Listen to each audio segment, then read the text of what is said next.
All right, hello everyone, and peace of Christ to all of you. I hope my voice is coming good and clear. Please invite your friends, and this is a Christian Prince with you. Before we start the topic, I saw some questions in the chat, which is like before we start, I look at the chat and I saw some questions. You know, there's a lot of confusion happened, not because of you. Even those who claim to be Christian or they claim to be teachers. Um, it's easy to claim something. And most of people, what they do in order to prove something, they go and do little search in the internet and they come with the answer from there.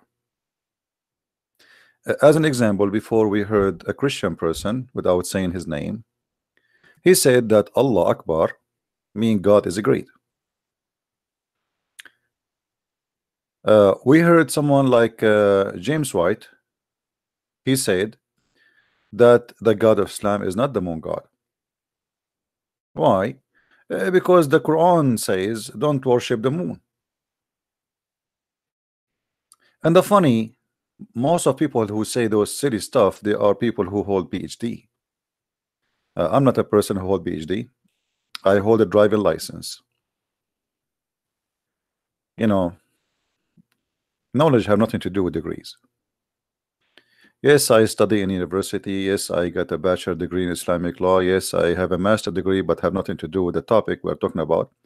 But this is not what made me who I am. In schools, they never teach you any of this. So the question was how the word al is equal to God. Somebody is asking how the word al is equal to God, and this is why I spoke about those people who says that Allahu Akbar mean God is great, and the one who said that Islam God is not the moon God. So how we can get to a good conclusion in a very easy way without taking you deep into a very academic, deep study. Always, one of the reasons people they like to watch my program because I make things simple, and I think all of you agree, right? You do not need to be a person who have a PhD. Actually, I notice people who have a PhD always they are the last one to know. PhD is something to blind people with. We say I am a doctor, etc. But if we ask Shabir Ali who is Allah, he will spend 10 hours to tell us who is Allah. He will say he will talk about everything except the answer we want. But he have a PhD. So don't make people fool you with the certificate they have. Let us see how we can answer the question about who is Allah and how Al is a word in God. I will use the Quran as usual for the best benefit, because the Muslim they can't say we are lying. They can't say this book is corrupt. Can they? Didn't try. All right.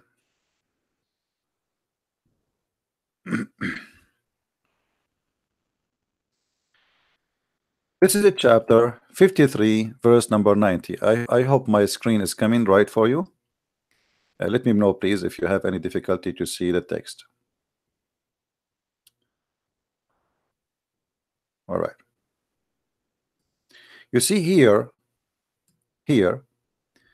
in the English translation, you see the word lat. Do you see the word lat?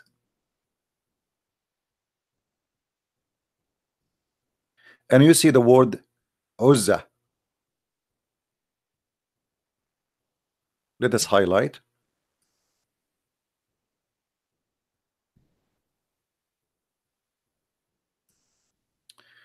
This is lat,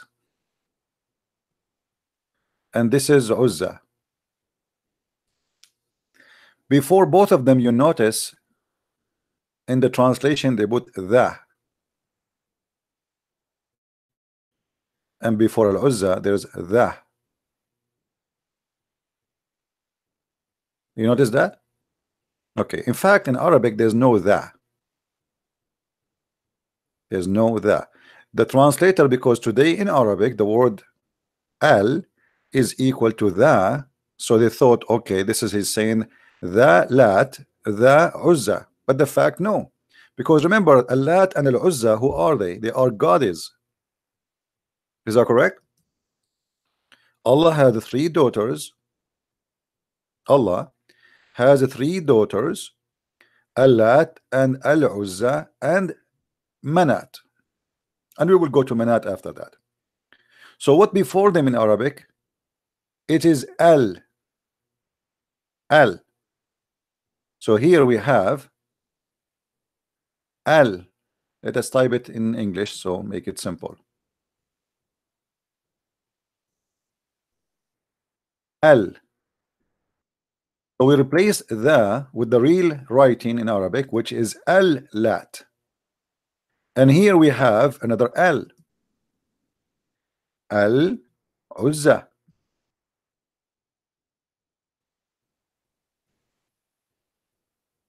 As we say, the word Al mean God. Correct? The word Al mean God. Now it makes sense, correct? Now it makes sense. Al-Lat, God is Al-Uzza. Al-Lat and Al-Uzza, both are goddess. This is why before them we have Al. Is it clear? And how simple we can make it more than this.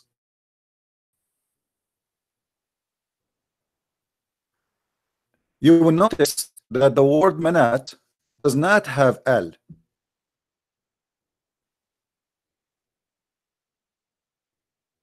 before it. But in fact it does, but it's not mentioned. Manat simply is the goddess of death. Is the goddess of death. And because it is the goddess of death, it come always by a terror, like it's like by itself. The Manat.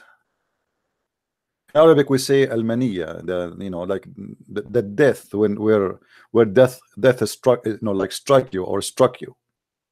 So Manat is the goddess of death, and we have Al-Lat and we have Al-Uzza. But who are those?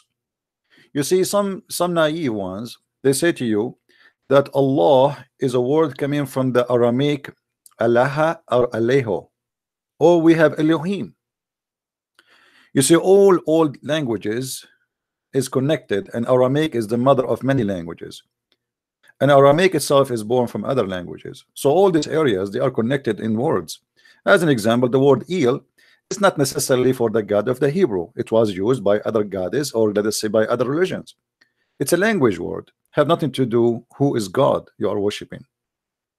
It's like now in English, you say the word God, but each one of us coming from different country, from different nation, but we share this word. A Muslim, he used the word God, right? But he's worshiping totally different God. So El, it was not really El, it was Al. As an example, Israel never was Israel. It was Israel. Let me see if I can type it for you on the screen and make it more clear. Give me a second.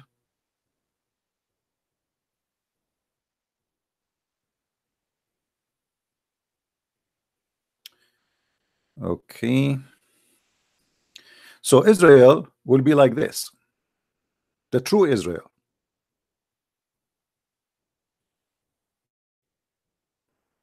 Do you see how it is? Al, and Al, by the way, is not the name of a god. It is just a word meaning God. Just don't be confused. So pagan, they use Al. Christian, for sure, because the Christianity came when the Hebrew, let us say we as a Christians, the language we are using, the new Hebrew, not the ancient one, but the ancient Hebrew, they used the Al. It was Israel, it was not Israel. I mean, it was Israel, not Israel. So El or El is a replacement of the word Al. Emmanuel, right? Israel, Ishmael. Actually, in Arabic until now, when we say the prophet Daniel, we don't say Daniel, we say Daniel. Daniel. So this is how it is. Now, in order always to understand anything, especially history, you have to study the language very well. Languages always maintain all the secrets. Anything you say in your life is coming from somewhere, and behind it there is a story, but you use it, you do not know what the story is behind the word. Every word have a story. The same as the Chinese, you know, Chinese is kind of an art. It's like a drawing, because you attain a story by words,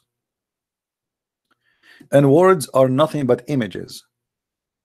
You put an image in your head, and the second somebody mentioned that word, your brain, which is your computer, will look for the word and compare it with an image which is stored already in your mind. So when you say a chair, you have an image of a chair. When you say a pen, you have an image of a pen. When you say a door, you have an image of a door. When you say a man, you have an image of a man, and that what make you understand images. Here Allat and Al-Uzza is the goddess of the moon god. Those who say that Allah cannot be the moon god, the refutation for them is here.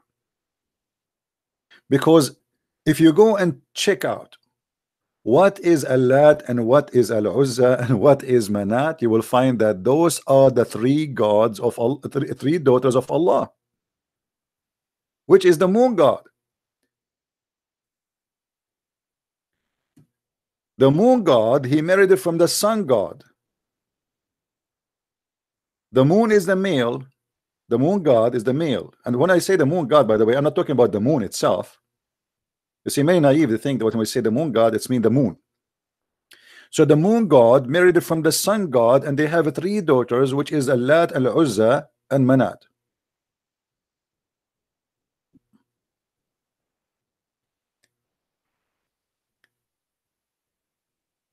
And this is will get Islam busted immediately.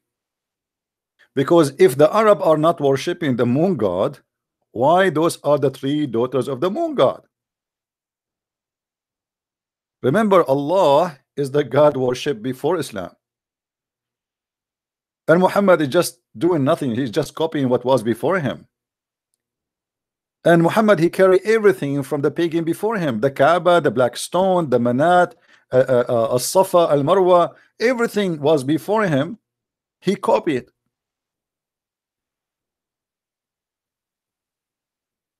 So when somebody try to say, oh, we have nothing to do, because someone like James White, he says to you, oh, they know this is a lie. When somebody says to you that they are worshiping the moon god is far away from the truth, because the Quran itself says don't worship the moon. And we can give tons of evidence. If you remember the story of An-Najm, the chapter of An-Najm, where the cousin of Muhammad, he said, Kafartu bi Rabbi Najm, I am a kafir by the God of the Najm.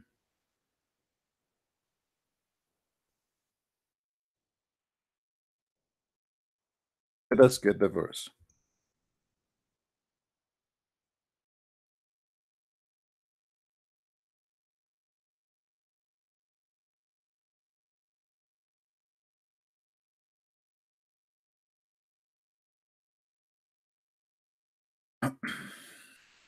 Let us see.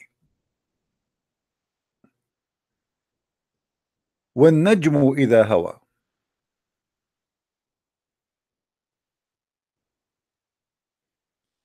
وَالنَّجْمُ إِذَا هَوَى. النَّجْم is a word mean the star.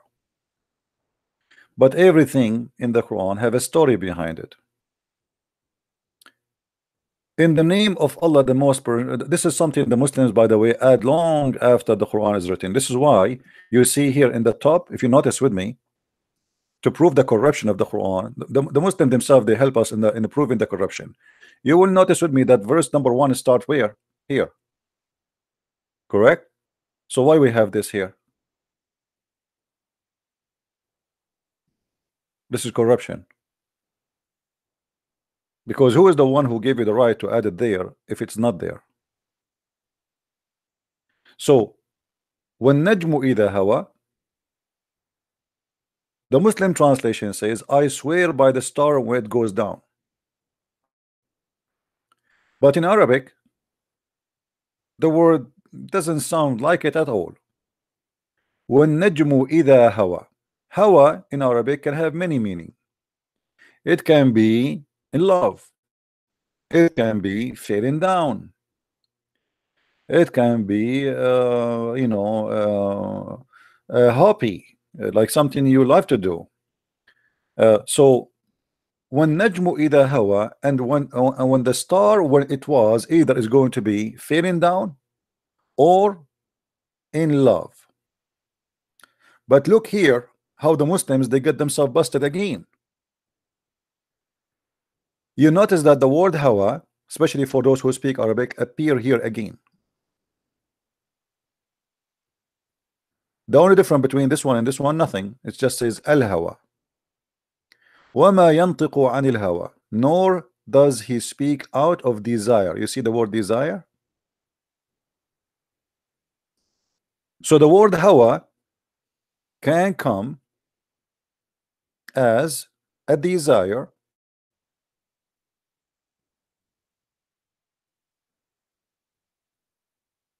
and that means it's possible here for this word to be a desire, and it's possible to be fall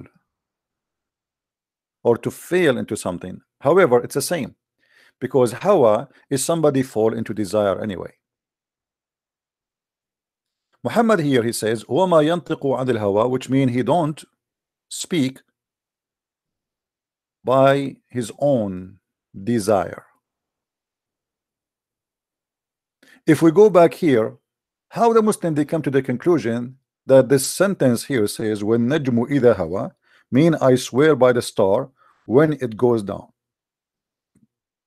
It's very funny, and I cannot find really a reason for them to say that here the verse saying I swear, because all what the verse says, and the star when it fell down. If this word here is fail, not a desire, that's it. There's no swear, there's nothing about that. If we go to the story, we find that Muhammad, he was speaking to his cousin. Let us find the story in Arabic.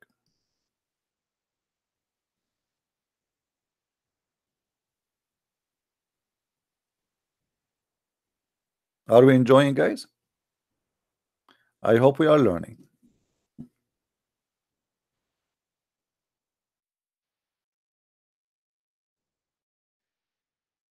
Always when we show Islamic reference. Welcome to our free school.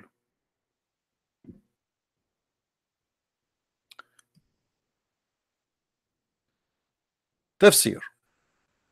How the Muslims try to understand this madness. Right away the Muslims agree about not to agree what is the verses speaking about. Right away we say اختلف أهل التأويل في تأويل قوله والنجم إذا هوى. The mufassirin, the people who do give interpretation, they disagree. They agree about not to agree about what this verse mean. I mean, you see how funny the Muslims, they say to us that the Quran was a miracle. How a book can be a miracle or called a miracle if this book could not explain itself? And then even the ones who they are doing interpretation, they could not explain it.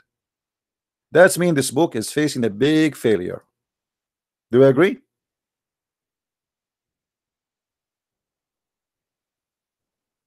Right away from the first letter it says اختلف أهل التأويل في تأويل قوله والنجم إذا هوى. And people who do tafsir, they disagree about what this verse mean. Here we go. Okay, what does verse mean? Let's see. Let us see.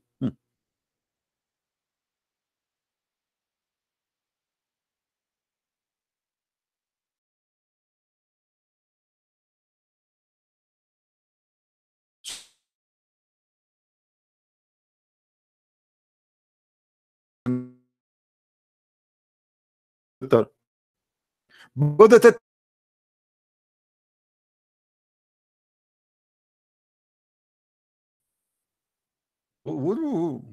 This guy, he cannot even say his prophet name correctly.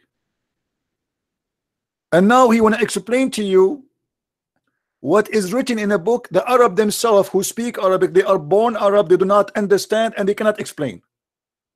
But the guy is coming from Pakistan who have no idea what he's talking about. Suddenly he became a scholar. If we ask Zakir Naik, why Allah he swear, let us go with the translation. Why Allah swear by the star? I mean, this is very funny. Why God want to stay the star which is failing where? What does that mean? If this is about a falling star, that means the God of Islam he have it wrong, because God, stars don't fail on the earth.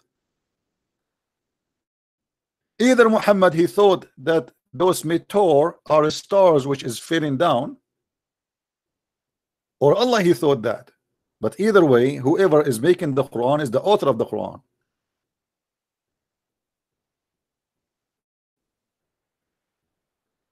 Is my voice coming clear, guys?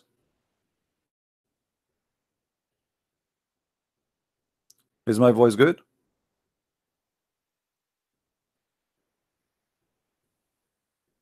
All right, let us go back here. Here the story it says حدثنا بشر قال يأثنى يزيد قال ثنى سعيد قال, which means he said. This is what Islam is based on. He said to he said أما تخاف أن يأكلك قلب الله. The cousin of Muhammad, he said to him, his name is Utbah. He said to Muhammad, I am a kafir. I don't want to believe in the God of the star. Muhammad, he said to him, aren't you afraid that the God of the dog of Allah will eat you? The dog of Allah will eat you? Why Allah have a dog?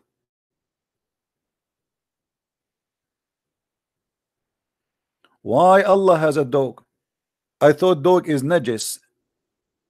Even Muhammad, he said that a house which has dogs, angels will not even enter it. If we go to the book of Tafsir in English, let us see that.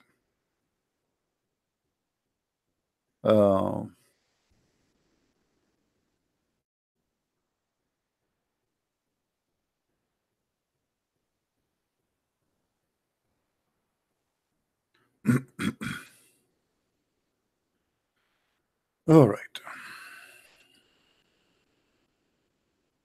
Please invite your friends. You see, we changed the topic. I was planning to talk about something else, but because this question was in the chat, so I wanted to answer it.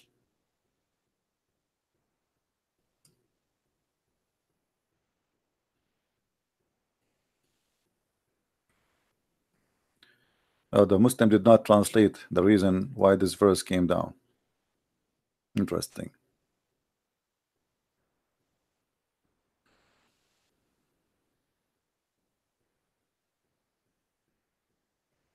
Read with me carefully. And look how the Muslim did falsely translate in English.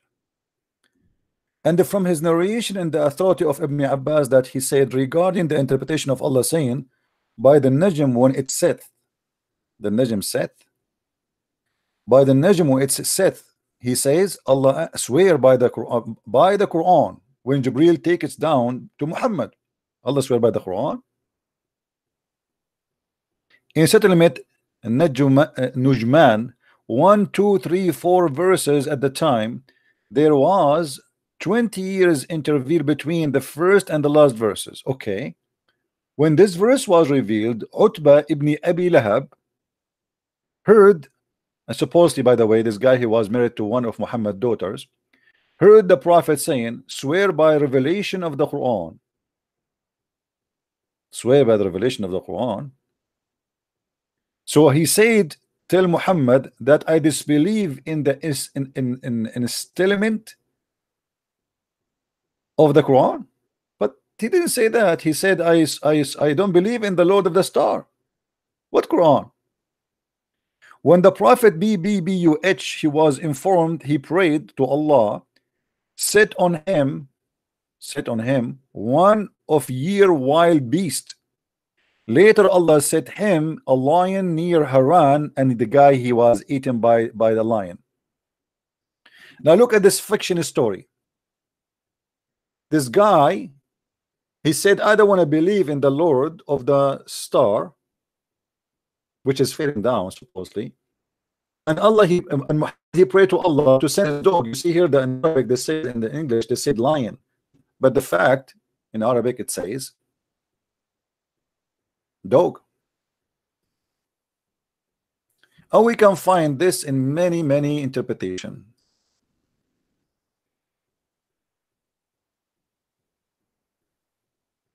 You know, tons of interpretation. Same as like Sharh Sunan al-Nisa'i. Same garbage. أما تخاف أن يأكلك كلب الله.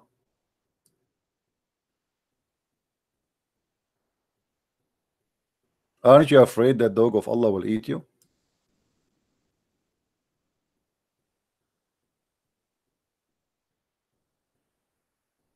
All right. So now we see here that Muhammad, he confirmed that he have a God. He is the God of the star, and you have to believe in that God. If we go to different verse in the Quran, we will find the following.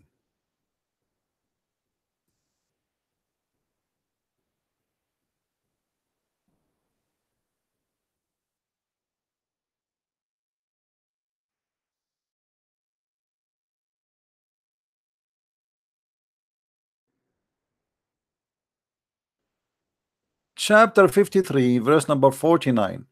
وَإِنَّهُ هُوَ رَبُّ الشَّعْرَةِ.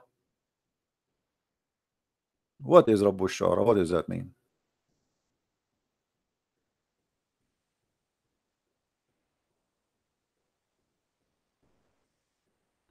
The Arab, they used to worship a god of Ashara, pagan god, 100% pagan god.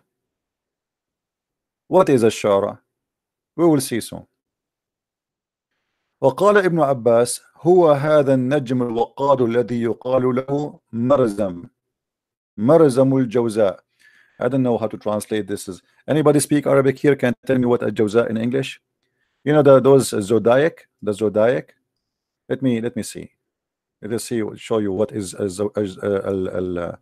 Jimny. Is that the one? Yeah, this is a jawza. Let us see. Let us see in the images. You see, this is al jawza.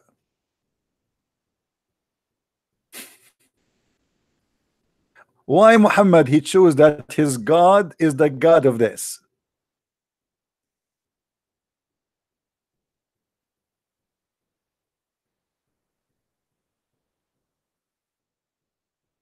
Any Muslim have an answer?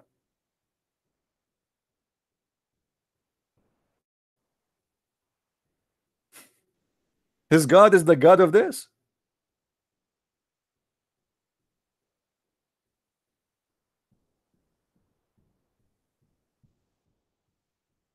Yeah, but what it win? What it win? What it win is that?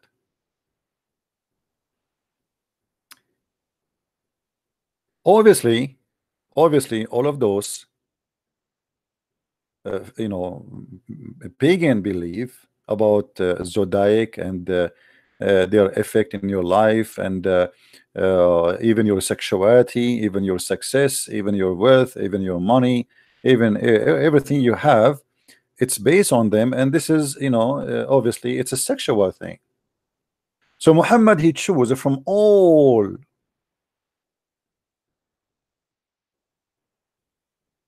the stars a star which is symbolic for this, and to say that he is the God of Ashara.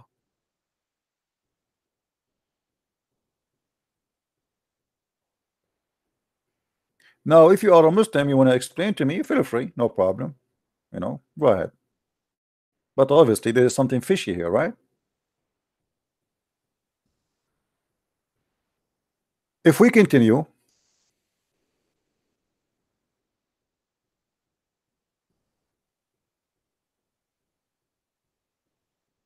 it says here وكانت طائفة من العرب يعبدونه, and a group of the Arab, this is Tafsir Ibn Kathir by the way, a group of the Arab, they used to worship him. Let us see if we can get Ibn Kathir in English. Hold on, maybe for better benefit for all of us to go in English.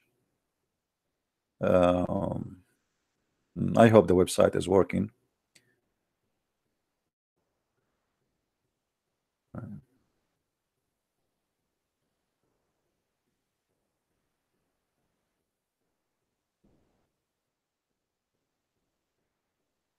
All right.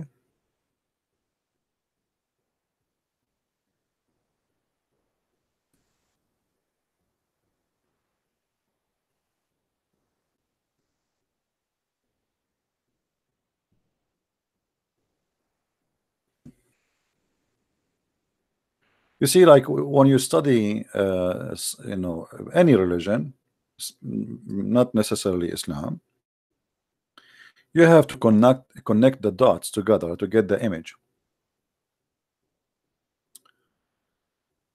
Here we go. And he is the Lord of Ash-Shara. Ibn Abbas, Mujahid, and Qatada, and etc. said that Ash-Shara is the brightest star named Mirzam al-Jawza Sirius. Do you see it? Which a group of the Arab used to worship. Hold on. Why Muhammad is saying that to the Arab who worship the god of that star? Muhammad is a hypocrite man. He meet with the Christian, he say, I believe in your God. He meet with the Jews, I believe in your God. He meet with the Sabian, I believe in your God. He meet with the Arab who worship Allah already. He says, your God is my God. Here we go. I say Allah. Those who believe in Akbar, I believe in Akbar. What do you want? Your God is Ash-Shara. Here we go. My God is Ash-Shara. You know, the same God. We have the same God. This is why you see the Muslims, they are desperately trying to make you believe that their God is your God. It's the same God. It's not a new God. They inherited that method from Muhammad, the hypocrite, who is trying to be a prophet, compromising his belief to anyone around. This is why he included the Sabian, and the Sabian, they are the ones who worship those stars. When Muhammad, he said in the Quran that the Sabian, they will go to heaven, based on what?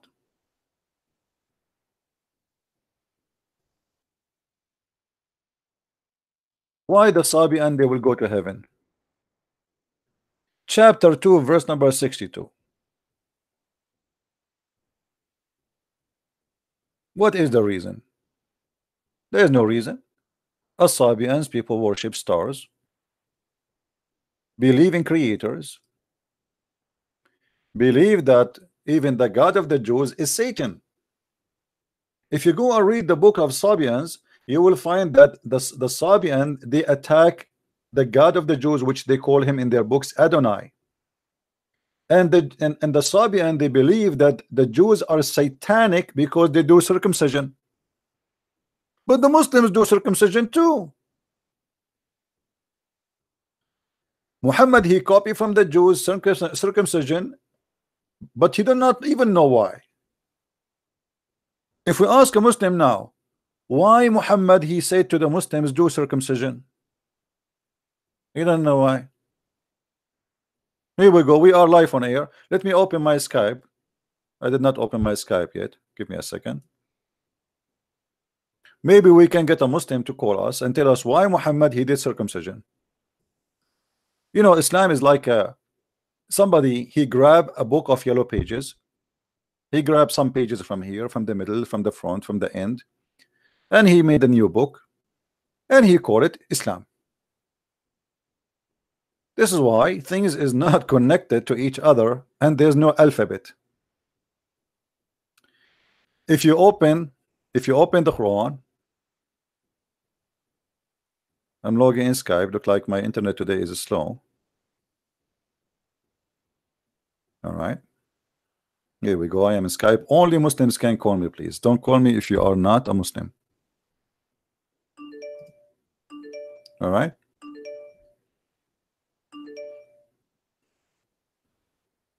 Don't call me unless you are a Muslim. Each time I open Skype, I found like at 300 p.m., 400, I don't know how many. And people think I can read them all. All right. You see, if you go to the book of the Jews, you will find that if you want to go and read how God created the earth and the heaven, etc., you go to the book of Genesis. Where I'm going to find how God created the earth and heaven in Quran, it's all over.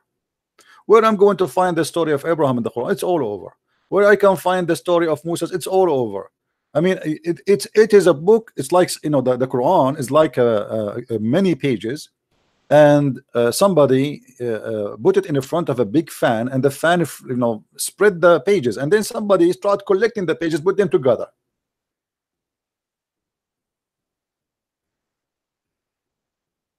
And then we get confusion. I mean, what does have to do? If you read those verses, you will notice right away how stupid what those verses are talking about is about. If you read with me, here the verse before it, Muhammad is speaking about Moses. What Moses did, what Moses happened, blah blah blah blah blah blah, and then suddenly he says, surely those who believe and those who they are Jews and the Christians and the Sabians and whoever believe in Allah and the last day, he will go to heaven. What does have to do with the verse before it? What broke the Sabian, who they are the enemy of the Jews? What brought the Christians, who they are in disagreement between them and the Jews, to the middle of the story? Nothing. It's like you are watching a football game, and then a commercial break coming in the middle speaking about cheese. This cheese is the best, and forget about the rest.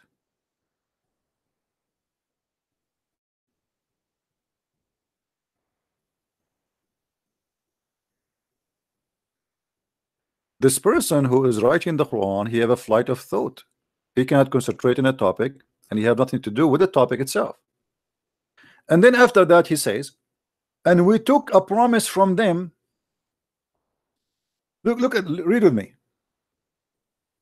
And when we took a promise from you and lifted the mountain over you. Lifted mountain over you? What does that mean? Take hold of the law, Torah. We have given to you with the etc. etc. And then look what happened after that. Then you turned your back after that. So where if not for our grace, for the grace of Allah and His mercy on you, you would certainly have been among the losers. Like, hold on. I thought the Jews are already among the losers. What is that? What does that mean? And who is talking here?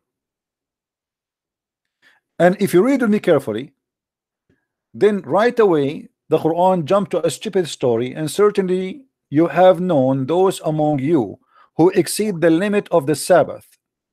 Okay, what happened to them? We turned them be apes and monkeys. Actually, it doesn't say even apes. It says kunu qirada khasi'in, be monkeys, bad monkeys, disgusting monkeys.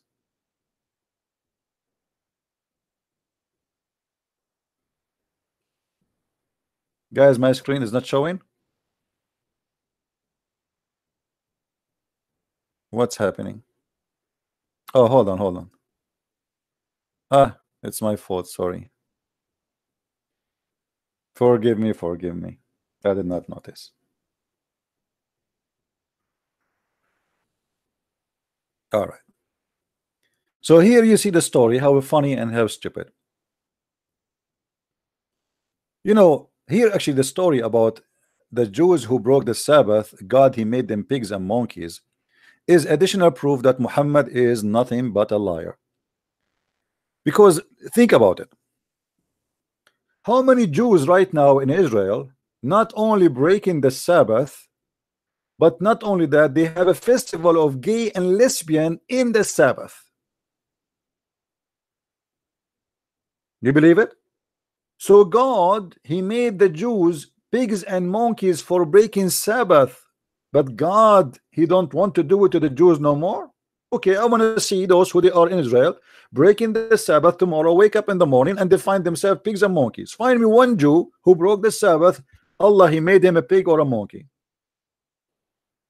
And which make it more funny and more stupid, that this God, he want to make you a pig or a monkey for breaking Sabbath, but he will not make you a pig or a monkey for rape. I mean, which one is more harmful? Are we listening, guys? What kind of justice is justice? Somebody, he broke the Sabbath, you make him pig, and somebody rape a woman in Sabbath, you don't make him a pig? How many men around the earth they rape women in the Sabbath? Forget about the rest of the week. Let us say Sabbath is a special day supposedly. And by the way, why Sabbath is a special day to Allah? I mean, what you have to do with the Sabbath? Here we go, you're Muslim, you don't even celebrate Sabbath, and you don't respect Sabbath. Why Allah don't make you monkeys?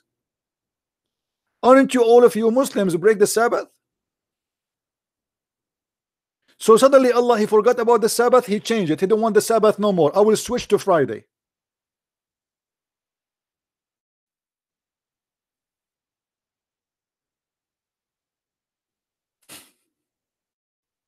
Stupidity.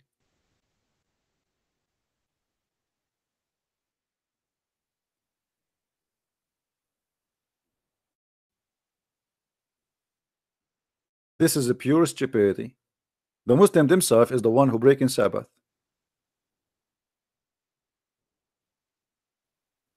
Nobody is calling me. I say nothing. You know, if somebody call, you will hear him.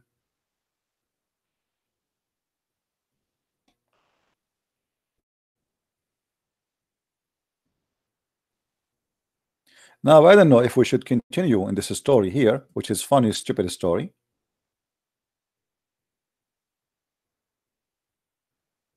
And the Muslims, obviously, they are very confused with their cult. Now, Go Live Media wanna call me. What is your Skype, Go Live? Yeah, you know, this is the guy who was annoying. Keep, you know, right? Give me your Skype. Maybe you are blocked. I will because I have a habit to block kids. What is your Skype name?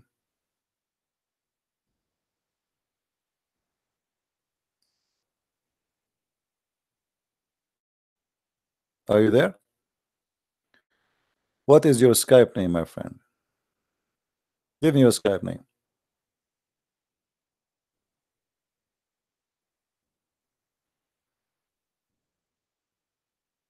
I'm waiting for you to tell me. Go Love Vidya. Is that your Skype name? I don't see anything like this. No, we give the Muslim a chance to call us. It's okay. You know, if you want to be annoying as like, you know, because what they do, you know, they keep calling, but they don't even say anything. You give them the microphone, they just shout and scream and, you know, scream, and they don't say anything. We give them a chance. What happened to you? Go Love Media. You know, are you sure? I don't think even he's blocked. I think he's just playing a game. Anyway, forget about him. I'm not going to keep asking you until tomorrow. What is your Skype? Give me your Skype. I will call you.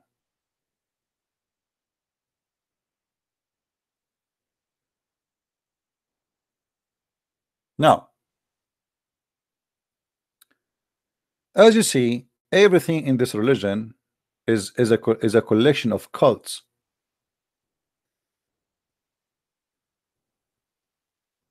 And Muhammad, he have no religion. He don't belong to any religion. You know, when we ask the Muslims why Muhammad kissed the black stone, you remember this story. Once I went to a Muslim website, supposedly they help you to convert to Islam. So I chatted with them in text. I said, brother, I have a question. Why in Islam the Prophet he kissed the black stone? The guy, he said to me, because it's holy. I said, and why it's holy? He said, because the Prophet kissed it.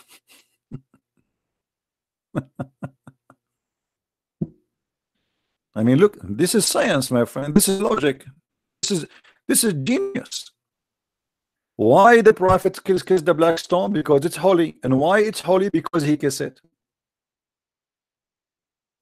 I mean, why we are not smart like the Muslims? Why you cannot see it? Why you are blind? It's clear like sun. Muslims, they spend the whole day trying to convince you that they are people who believe in monotheism, but there's nothing in their book about monotheism. Oh, we can prove it easy. Let me show you the monotheism God of Islam.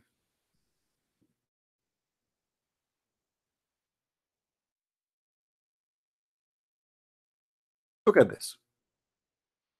Chapter 53, verse number 22. The same chapter. What Allah he complain about? Allah he don't like that they gave him 3 daughters and he don't have any sons. And look what he said to them. Just to show you that the one who made the Quran is an official idiot.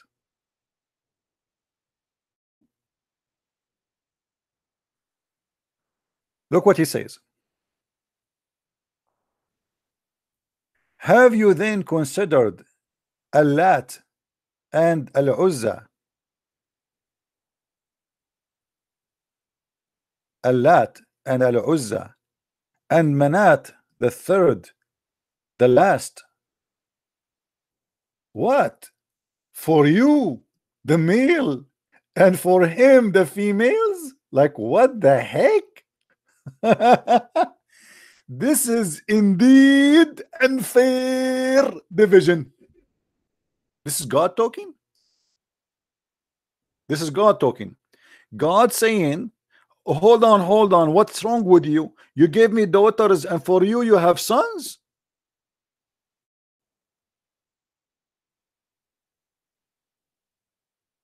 Hello? Go live media. What is your Skype? Give me your Skype. I will call you. Give me your Skype, man. What's your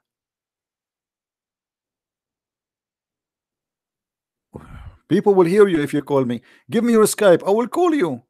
I promise I will call you. Aren't you the guy who gave him a shower and your YouTube is there? People are laughing at you. Go live media. I mean, go listen to yourself. Why want you humiliate yourself again? Give me your Skype. What is your Skype?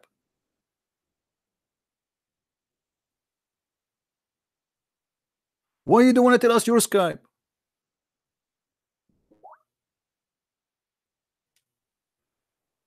In Fimo production. Okay, hold on. Somebody gave me a Skype. Let's see if we can find it.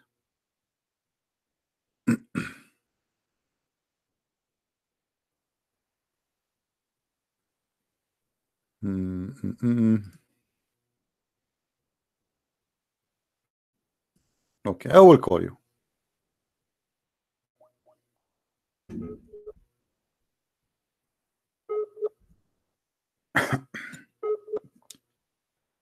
Are you online? Are you sure?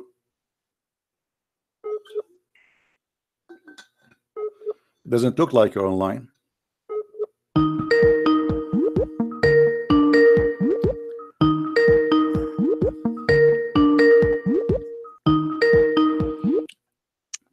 Mr. Prince. Hey, how are you, Mr. Go Live Media? What do you want to say to us? I'm good. I was just watching your the verses you were quoting out of Surah Baqarah regarding the Jews and the Sabbath, and you said they were stupid verses. In what way were they stupid? Because your God saying and claiming that Allah he made the Jews pigs for breaking the Sabbath, correct? Yes. Okay, why? Why? Because they went against the law of Allah. What is the law of Allah? The law of Allah at the time was the Sabbath. At that time it was the Sabbath, so Allah he changed his mind later. He don't want the law of the Sabbath no more. The Judaism and Christianity were in fact religions from Allah until they were corrupted by men. Okay, let me ask you a question. How those people who Allah made them pigs and monkeys, what happened to them? How they broke the Sabbath? They put out the nets, the fishing nets, and they continued to catch the fish while they were ordered not to work on the Sabbath. Okay, but is it true that Allah, he stopped the fish from coming all the week, but he made the fish come in Saturday only? Well, it's like you're messing around with destiny and religion. At the end of the day, God gives us free will. This is not the question. I want the answer. I want the answer. Is it true that your God, he made those fishermen who live supposedly in an island in the sea, and they have no other way to live except they are fishermen? So he made them not to see the fish, but in Sabbath only the fish jump in the top of the water, come to the shore, and do belly dancing, say, I am a fish, but you cannot fish me. Today is Sabbath. Is that true? That's not funny. And what I also wanted to say is... Well, no, don't tell me don't funny or funny. Answer me. Is that true or not? Is that true or not? Is that true or I'm lying? From scholars who make mistakes... Is that true? What a scholar make mistake? Who is the one made the mistake? Who is the one who made mistake? Don't tell me. Is that true or false? You liar, you misrepresenter of Answer me. Is that true? Is that true or it's a lie? Okay, hold on. Okay, hold on. In front of everybody, what if we show the story from the scholars of your choice? Who is the scholar who explained this verse for us, chapter 7, verse 163? Because you know Arabic. Don't tell me Arabic. I will show you in English. I will show you in English. What is scholar you like me to show you? Explain this story. Your fake game. You see, you don't want to choose a scholar because you know you are humiliated, and now you are going to get read. I made you read before, and I will make you read again today. You are the one who asked to call me, and you are desperate to call me. And look, a second after calling me, you have no idea what to say. What is the scholar you choose to explain for us chapter 7, verse 163, please?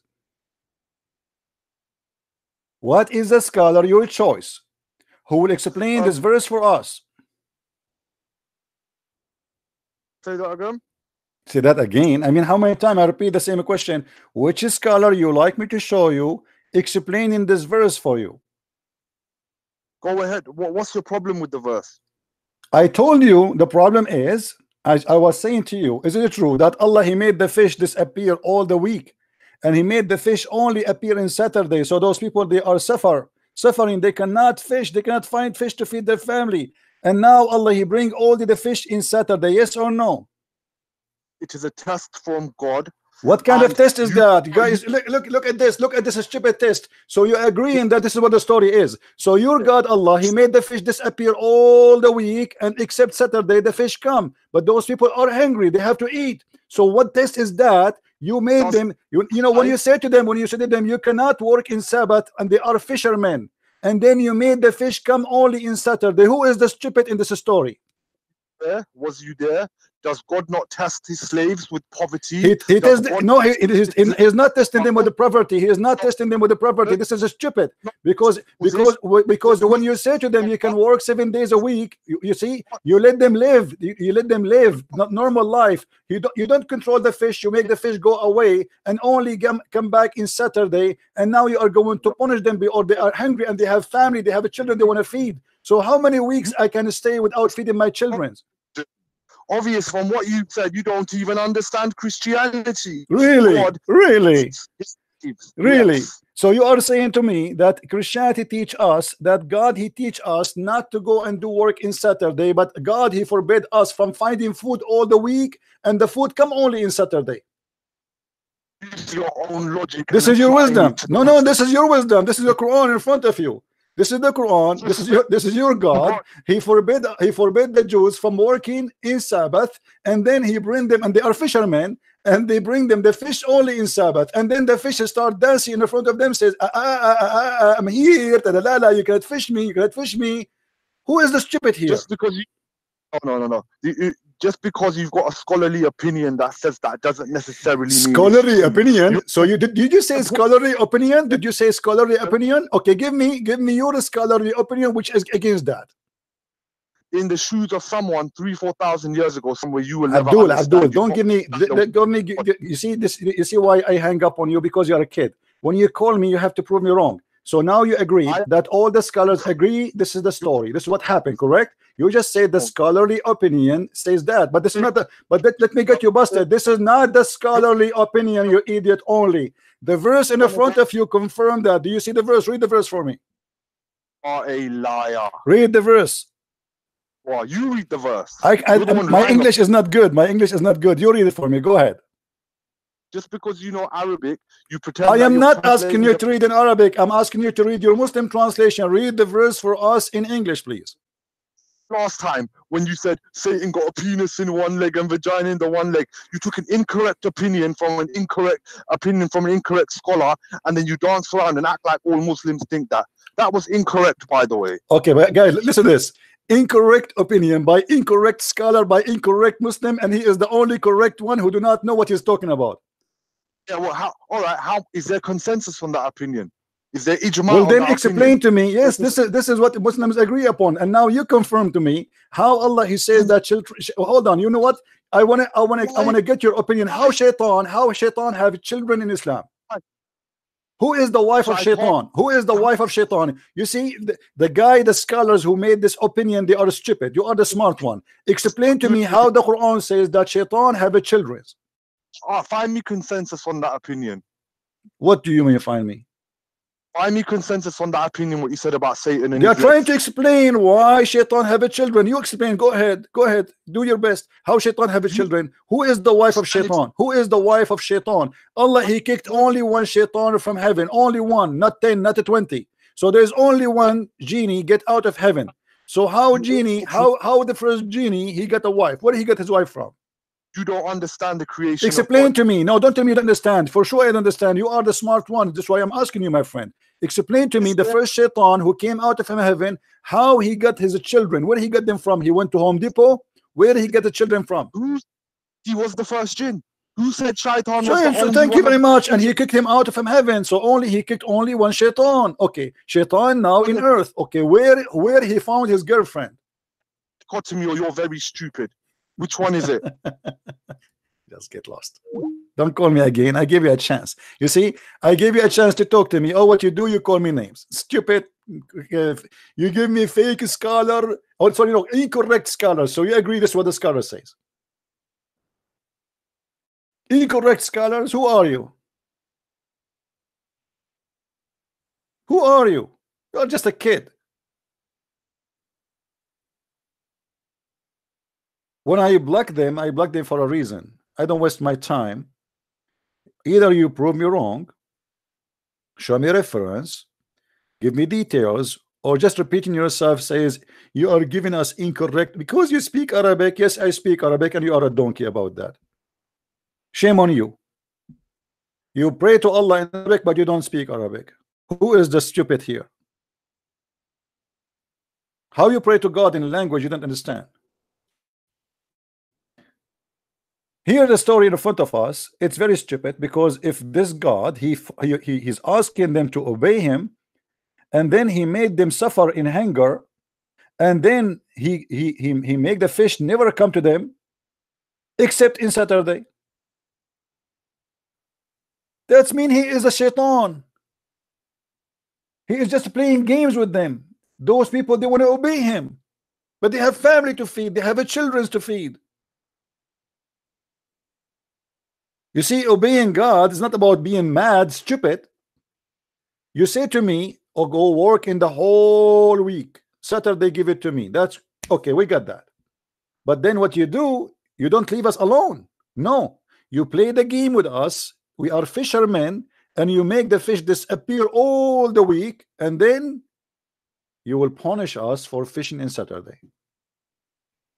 That is a proof that your God is the devil. And this is not only a scholar opinion, the verse itself is saying that clearly.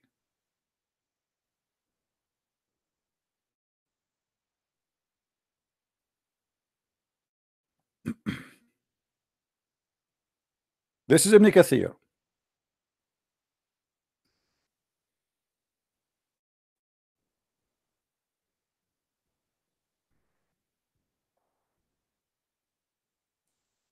and this is your interpretation, and let everybody laugh at this stupid cult. Your God should go to a hospital because he's suffering from a great mental illness. Ask them. Ask them about the town who live by the sea. It's an island, a village. You know, they are fishermen.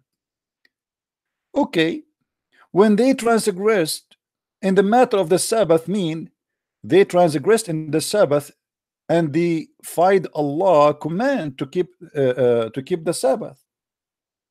When their fish come to them openly in the Sabbath day, only the fish come openly like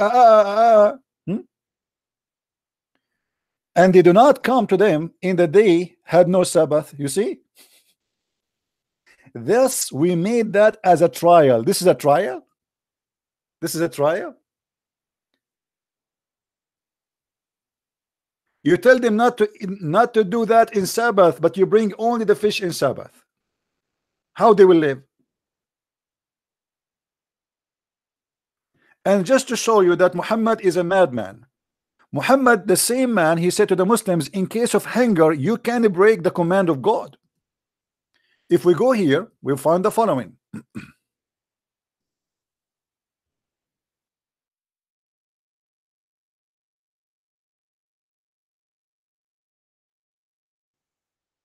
Chapter 5, verse number 3. This verse, Allah supposedly he forbid the Muslims from doing certain things like eating pork. But he says, but if you are suffer from hunger, forget about my orders. Which means a Muslim, he even can eat hamburger, he can eat pork, and he can eat whatever is forbidden. But whoever is compelled by hunger, not inclining the sin or to break Allah's command, then surely Allah is forgiving and merciful. So why Allah don't practice his mercy? Here we go. He forbid you from eating pork, but if you are hungry, eat pork. Why Allah don't make you pig and monkey for breaking the command of Allah? Do you have to eat pork? There's many other food. Don't eat pork. There's camel. And by the way, why you Muslims eat camel? The Jews don't eat camel. How the law of God changed? Even your prophet, he confirmed that the Jews didn't do that. Actually, Muhammad, because he's a weird man, look what he said about the camel and the Jews.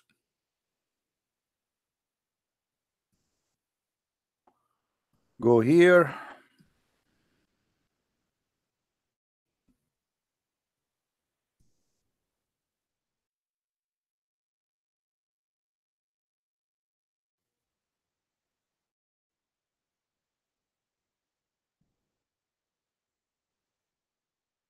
Here we go. Your prophet is aware of the law of Moses. Why he don't follow the law of Moses? The prophet said a group of the Israelis were lost. Nobody knows what they did, but I do not see them except they were cursed and they changed into rats. If why is that? How Muhammad came to such a conclusion? Genius. Look how Muhammad he reached this conclusion. For if you put the milk of a she-camel in the front of a rat, will not drink it. But if the milk of a sheep is put in the front of it, it will drink it. Hold on. Muhammad now, he is saying that the Jews are not allowed to drink the she-camel milk. And because rats, don't drink the she camel milk, they must be Jews. I mean, this is amazing. Man, this is what I called search analysis. The Prophet of Allah, he should get a degree in evolution. You see, the Muslims are the first people to believe in evolution. Muhammad now he found that the rats are Orthodox Jews.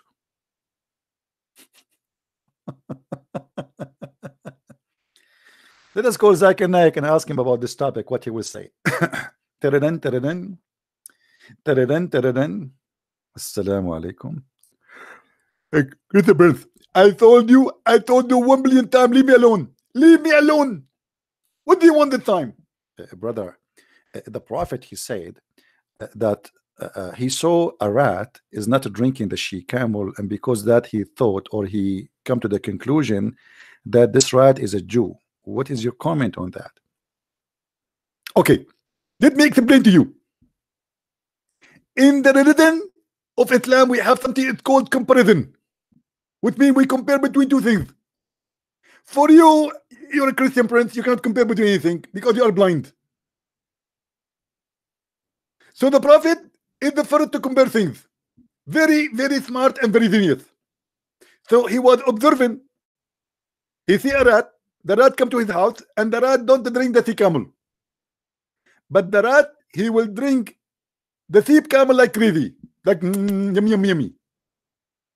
And there is a reason for that. I threatened you to explain to me why the rat don't drink the sea camel. Unless he is following the law of Moses. Obviously, he's a Jew. He is a Jew. Okay, thank you, Dr. Zakir Naik, for this explanation. But now, what we learn from you that the law of Moses, we should not drink she camel. So why you Muslim drink she camel? This is a very good question. For the first time in your life, you ask a good question. The reason is that Allah told Moses, don't drink sea camel. Allah told the Muslims, drink sea camel. Okay, but why Allah he told the Jews don't drink she camel, and he told the Muslim drink she camel? Don't you find there is something crazy here? First of all, please be respectful. Allah he say whatever he with. Allah was crazy. He say whatever he with. But why it is forbidden to drink she camel for the Jews? And if you do break the law of Allah, he will make you a pig and a monkey. But you Muslims, you broke all the laws, and he never made you anything. Not a pig, not a monkey. First of all, this is not true. The Prophet, peace upon him, he said, if a Muslim, he left his head before the head of the Imam when he's praying, Allah will make his head the head of a donkey. And maybe you never heard of this before. Let me teach you.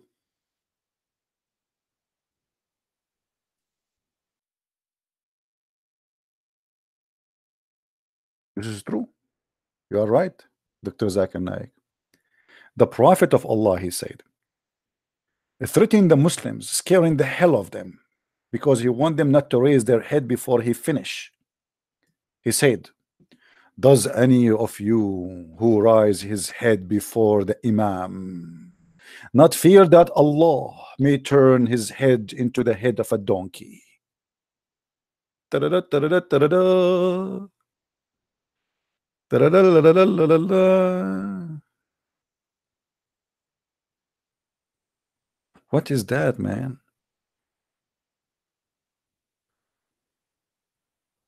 If this is not prove to you that Muhammad is the most smart genius person in the world, I don't know what's wrong with you. Brother Zakir Naik, so why until now we did not see any Muslim who raised his head became a head of a donkey? This is absolutely false. As an example, we have an example for you. A guy, his name is Muhammad Hidab. He went to have a debate with a guy, his name is David Wood. David Wood, he said to him, Allah he pray. Muhammad Hidab, he said to him, Allah he pray for, not two. Isn't this the proof to you that he did the donkey? And Allah he made his head the head of a donkey? Well, I don't know. You get a point here, by the way. You got a point. Yes, obviously Allah, He made some Muslims suffer from that. I give up. I lost the debate. Sorry. Okay. Thank you, Dr. Zakir Naik, for the answer. Thank you very much. Do we have any Muslim?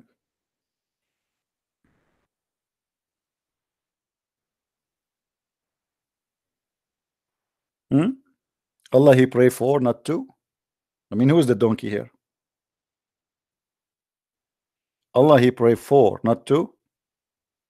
And you Muslim like, hey, Allahu Akbar. He destroyed David Wood. Hey. Now all the world remember from this debate one thing, that Allah He pray for, not to.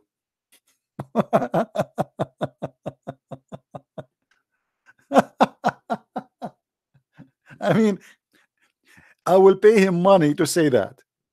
I will donate to him. I will buy him a big screen TV to say what he said. This guy is the best Muslim ever for us. He just got Islam busted. Allah He pray for, not to. And don't forget that Elijah, I mean, God is with us. Yeah, this guy is a scholar in Hebrew, scholar. I know this is coming. I have to teach you Arabic and I have to teach you Hebrew.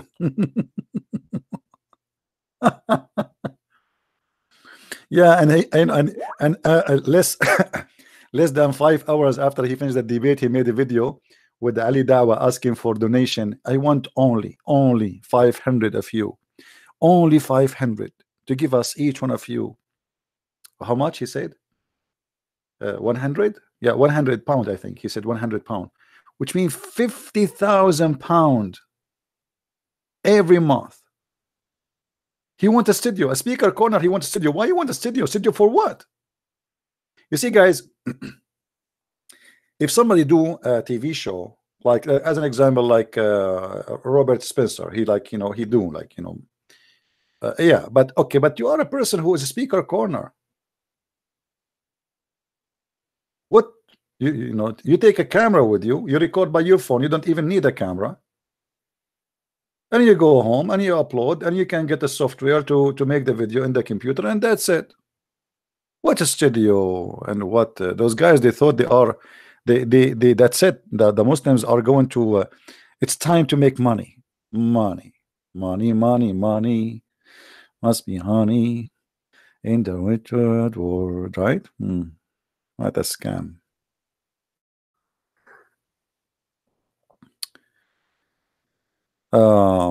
Tango, how are you, Master Tango?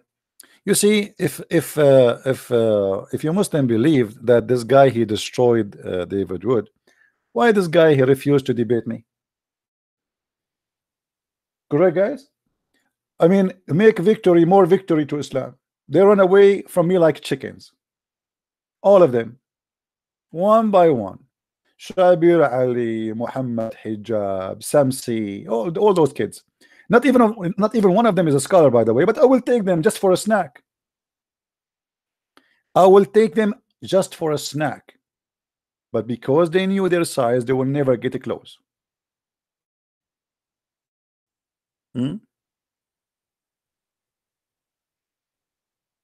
For what?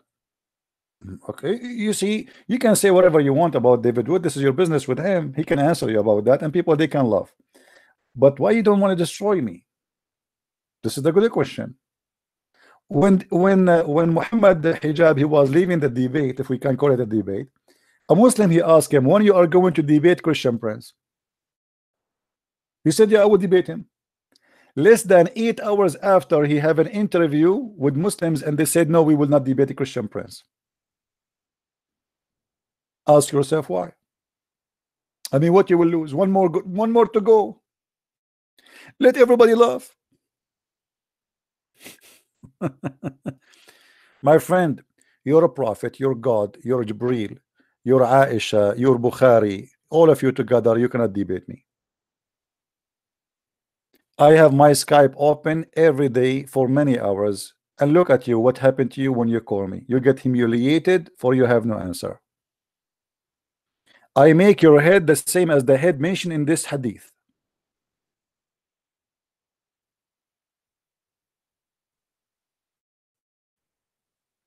All right.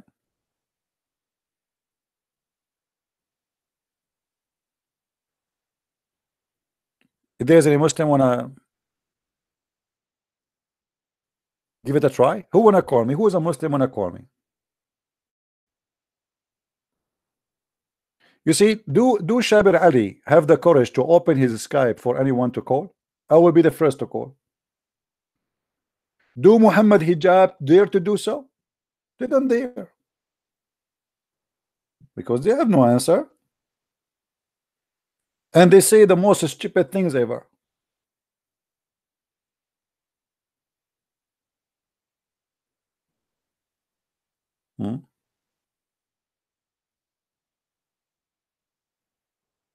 Any Muslim?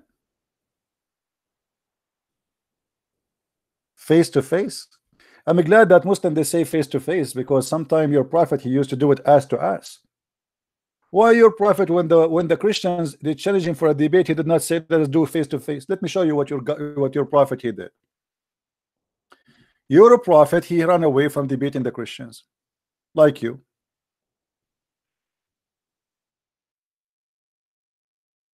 Read with me, Allah.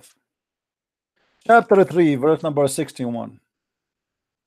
Muhammad he said that his God told him, if a Christian prince come to debate you and he challenge you, do cursing party. What is that? You take the microphone, you say, may Allah cut my nose if I am lying. Your turn, Christian prince. May Allah cut my toes if I'm lying. Your turn, Muhammad. May Allah make me look like a duck if I'm lying. Okay, your turn. This is a debate. This is your prophet. Do you see it? This is your prophet. Bring your women and our women. So to have a Muslim debate, a real Islamic debate, we gather our women and your women, our children and our children, and we start cursing party. You take the left, we take the right. I swear, if I'm lying, may God make me shish kebab. Your turn. I swear, if I am lying, may Allah make me zucchini. Your turn. I swear. Like, what the heck is the what kind of debate this debate is?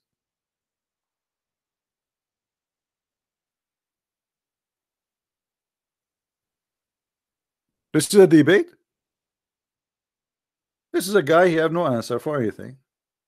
They are coming to debate you about Jesus. What is the debate? Debate them. What is the debate? Show us the debate in the Quran.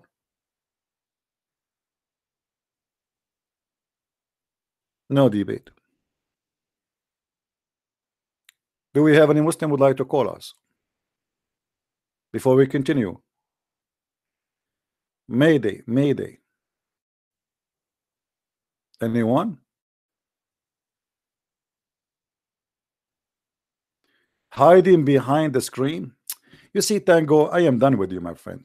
I like to hide behind the screen. What's your problem? You stupid. Aren't you behind the screen too, you donkey? Get lost. Aren't you yourself behind the screen? What do you want you to do in the front of the screen? By the way, I am not behind the screen. I am in front of the screen. You are donkey. Go and learn some, like, how to put the sentence together. To be behind the screen, it means I cannot see the screen. I have to be in the front of the screen so I can see the screen. Same time, I have 800 people listening to me now. This is the best ever. I mean, why I want to go anywhere? If I go to speaker corner, how many people will listen? 5, 6, 7? Shouting, nobody understand what they are saying. People from around the world, they are with us and they see the evidence in a second in the screen. Perfect. This is how I do it, and this is how Muslims leave Islam. For me, is what is useful and what is good for me. It's not good for you, this is your business. I am the same as your God. Nobody saw him. I speak from behind the curtain. If you want to call your God a coward, feel free. Don't your God Allah, he have a curtain? Have you ever heard of why he have a curtain? Actually, it's not a curtain, it's a hijab.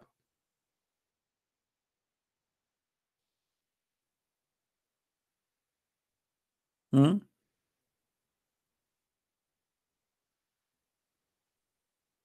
Your God himself is behind the curtain. Why your prophet never spoke to Allah? What make Muhammad a prophet? He never saw Allah, he never spoke to Allah, he never heard the fart of Allah.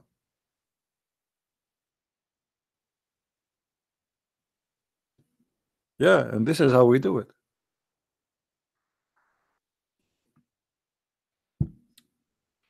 Anyway, guys, where we stop, where we were, what we were talking about. I mean, our topic is like all over. Hmm?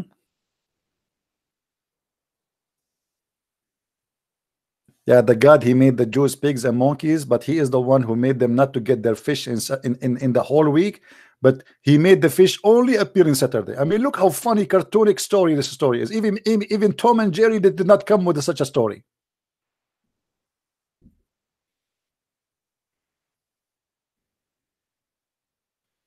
That is rude. Look who's talking about a rude. A woman, she believe in a book calling the Christians pigs and monkeys. This is not rude.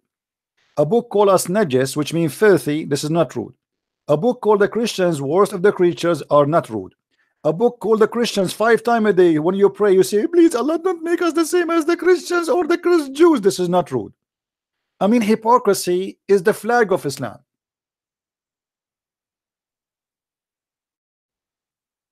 All the names you call non-Muslims is not rude. You have the right to call a Christian or a Jew a pig or a monkey or a donkey.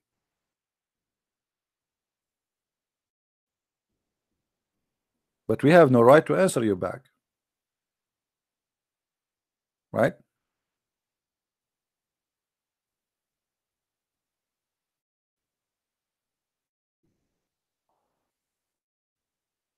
And you know, even the Muslims, you see, when you ask a Muslim any simple question about anything they have in the religion, you will see they are in disability. They know nothing.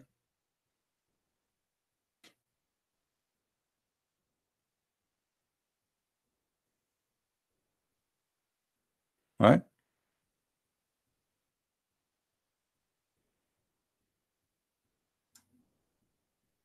Any Abdul?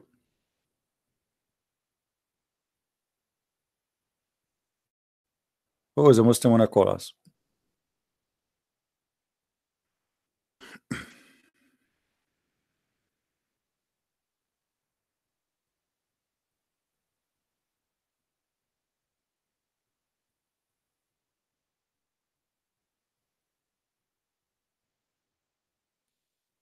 Anyone? Who is a Muslim would like to call me? Why pigs is haram? The Muslim do not know. Ask the Muslims why the pigs are haram. They don't know. Everything in the Quran, why it's haram, they don't know. Why? They don't know. Muslims, they have all the answers for you as long the question is not serious. Like call a Muslim TV station, ask them, brother, is it okay to shave under my arm? Right away you will find 1,000 volunteers to answer you. As long it's a silly question, you are welcome.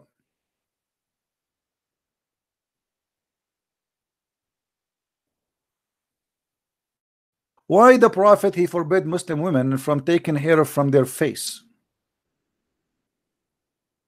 Any Muslim knows?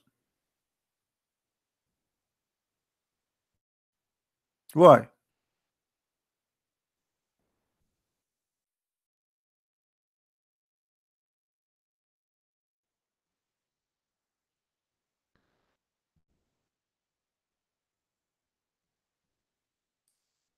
What is the reason? Woman, she have hair in her face. Why Allah wanna curse her?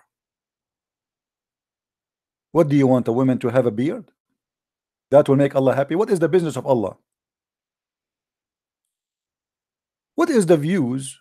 What is the news that reach me from you that you curse those women who tattooed and those women who they have themselves tattooed, the women who block their hair from their faces. Why?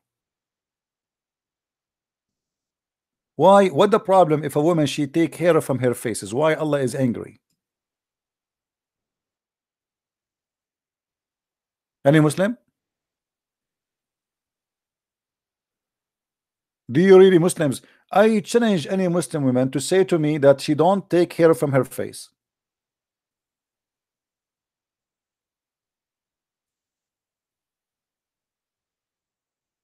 Middle Eastern women, including my family, we are Middle Eastern.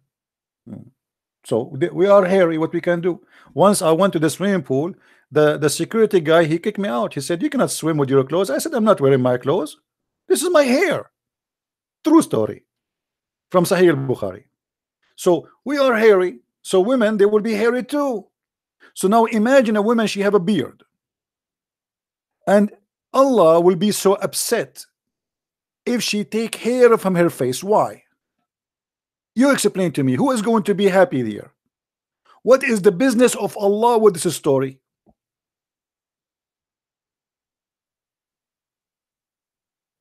Yeah, actually, by the way, the first time I moved here in town, they post a picture in the newspaper that they saw the Bigfoot in the Walmart. The Bigfoot, he was there. We saw him. Unbelievable. True story. Sahih Bukhari again. Any Abdu want to explain to us?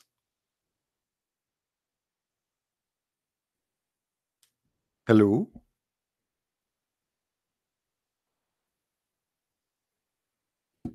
Madness.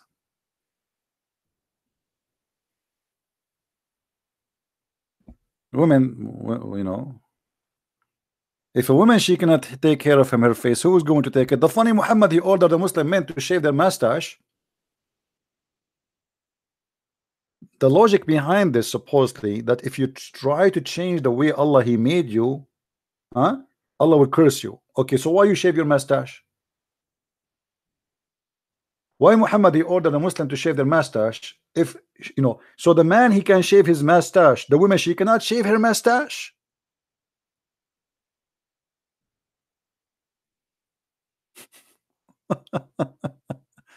By the way, I'm looking for a beautiful Arabian woman who have a big mustache. MashaAllah, alhamdulillah.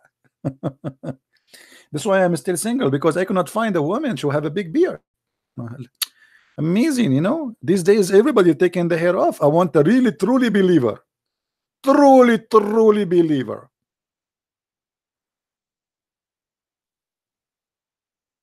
And by the way, Muhammad himself, he used to do sugar. You know what sugar what we're talking about? Muhammad, he used to remove hair from his body.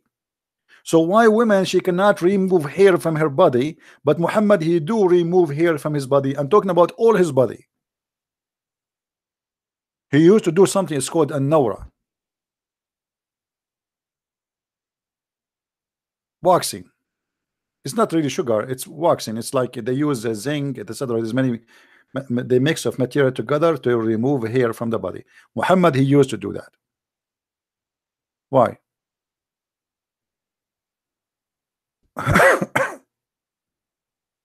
We will talk about the seven sleepers maybe tomorrow, because today we talk about many stories and we cover a lot of stupid things. All right.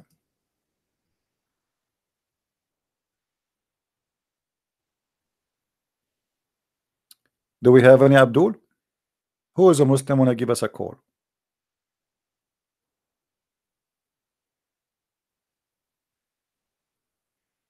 Anyone? Abdullah reported that Allah had cursed those women who tattooed and who have themselves tattooed, and those who block hair from their faces. Question why? You see, I can let it go with the tattoo.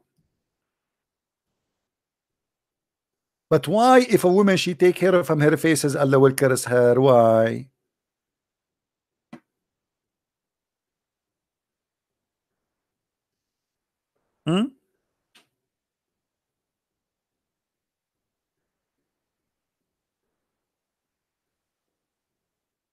Am I assuming that every Muslim, his dream is to marry a woman she have a beard and she have a mustache?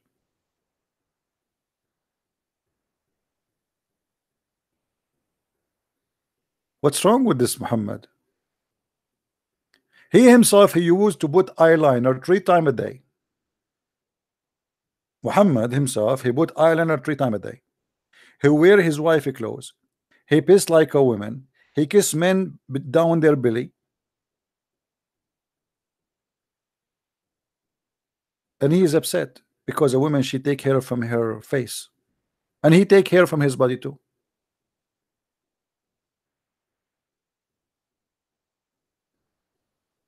We have a lady, her name is Yasmin. Yasmin, if you like to call me, feel free. I will be nice to you, I promise you. All right? Call me. Call me, prove me wrong. Actually, if Yasmin call me, I promise you, I will not ask you a question. I will ask you from what you say to me, which means I will not give you a question you don't want. You tell me what to ask you. You call me, say to me, I want you to ask me this question. What do you say? What do you think? Call me and tell me this is the question I want you to ask me, and I will ask you.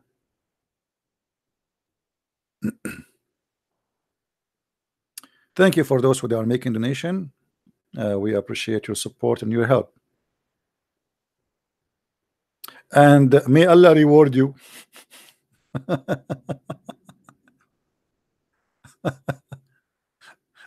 Oh boy. Do you know, guys, that Allah, he asked for a loan?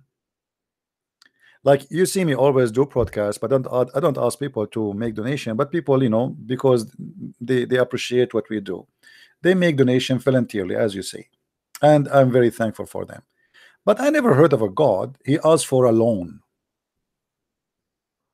God, he is begging for money. Actually, even Muhammad Hijab, after he have a debate with David Wood,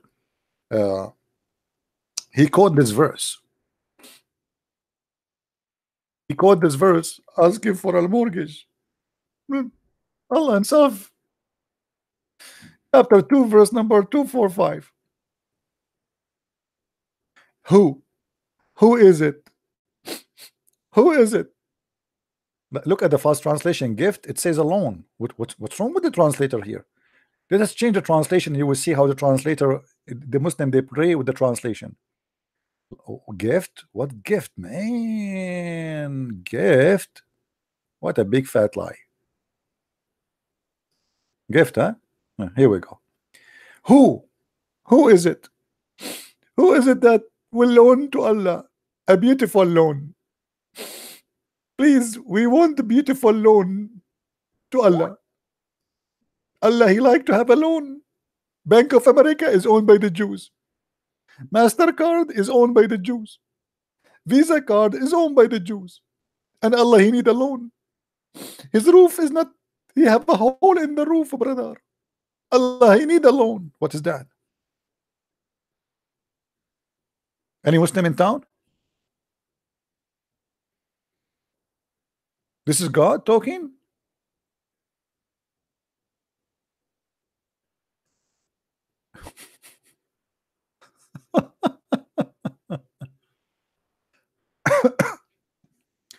I mean, put yourself in the shoes of Allah. You live in Hawaii, it's very expensive, and all versions around, and those women, you know, he go every day to the casino, and those blondie are taking his money. I mean, how he, come on.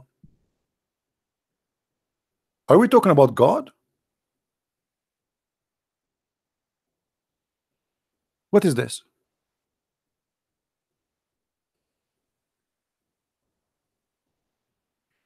If I say that, the Muslim, they will make fun of me. Be honest, correct, guys? If I say to the Christians, give me a loan, give me, you know, the Muslim, they will take the video and they will spread it all over. They will say, look, a Christian prince is begging for money.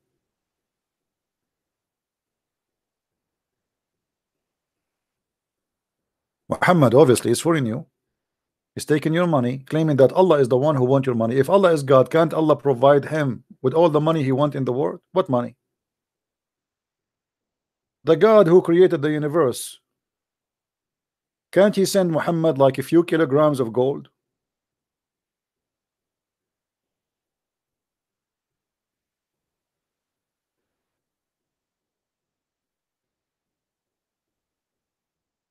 Debate face to face. Abu Taha, okay, I want to debate face to face. I want to debate face to face with Allah. Look at the coward. Allah is not showing his face. What I will do now?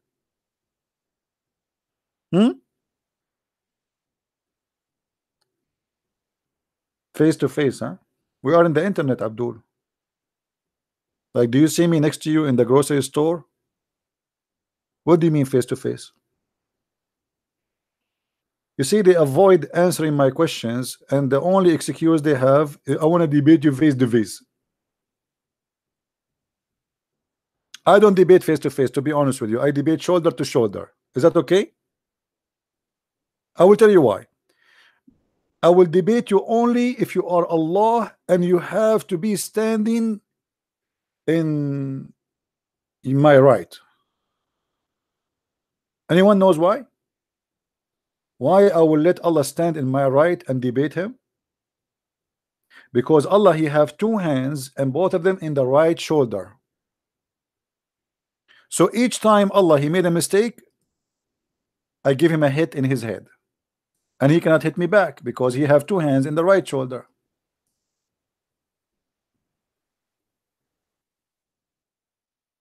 Have you ever heard of a God he have two hands and both of them they are in the right side?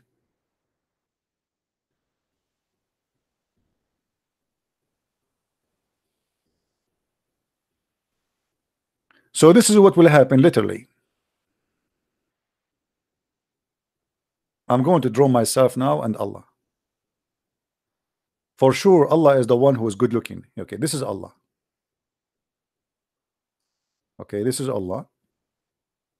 He's very good looking, tall, very big. Allahu Akbar, because this is Akbar. Okay, because he's Akbar, so he's going to be big. And he have two hands in the right side. Here we go. Christian Prince is going to stand here. Christian Prince is not Akbar, is small. Okay, here. And he is not handsome too. Here we go. He have small tiny legs. And look how small he is. Come on. But Christian Prince, he have an advantage. He have two hands. One is in here and one is here.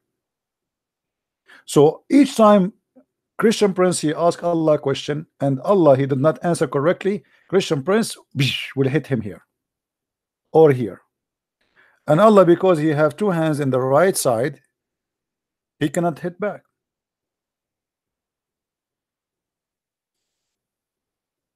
Any Muslim want to explain to us why your God have two hands and both of them in the right side? Is that a birth defect?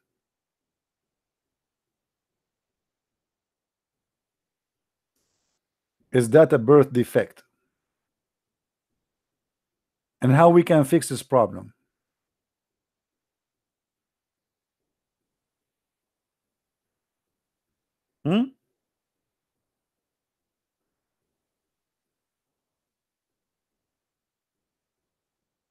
I need to lose weight. Okay. No, I don't get fat actually. I'm lucky. I never get fat.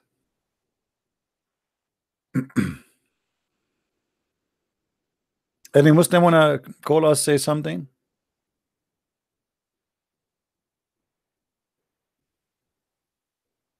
Yeah, if you want to ask Zakir Naik why Allah he have two hands, Zakir Naik he will give you different explanation. You know why he have two hands in the right side.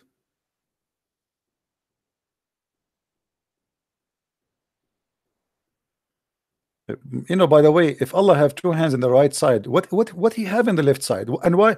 Okay, what about his foot? Do he have a foot in the left side, or both of them they are right? So based on this, if Allah he go to do shopping to buy shoes, he will look for shoes, both of them they are right. He will look for gloves for his hand, both of them they are right.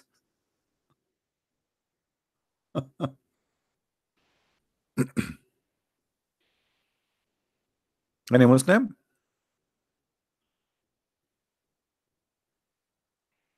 What about his eyes? Are they both right too? Ears.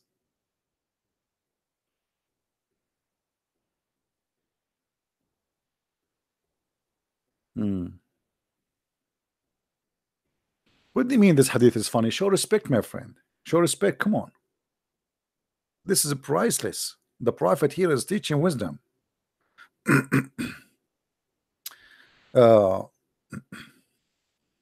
Look at this story here. Let me show you this story. Who wants some education? You guys, do you want a bedtime story before you sleep? Do you want a bedtime story?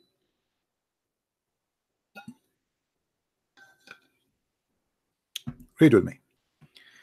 When Allah created Adam, he breathed his soul into him, and then when he sneezed, who Adam, achoo, okay, he said, all praise be to Allah, which means in Arabic, Alhamdulillah. So he praised Allah by his permission. Then his Lord, which means Allah, said to him, may Allah have mercy upon you, Adam. Look at this nice conversation. Like the guy, Allah, he is creating Adam, and Adam, he sneezes.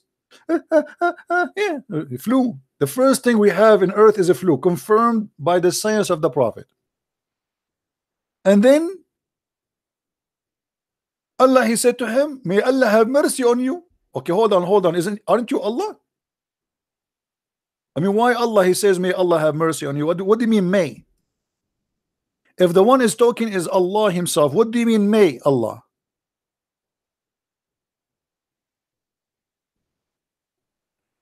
Do we have any Muslim in the bushes? If I am God and I am the one who is talking, why I say may Allah? May, what may mean? God, he say may?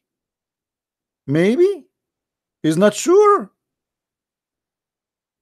He's not sure he will have mercy.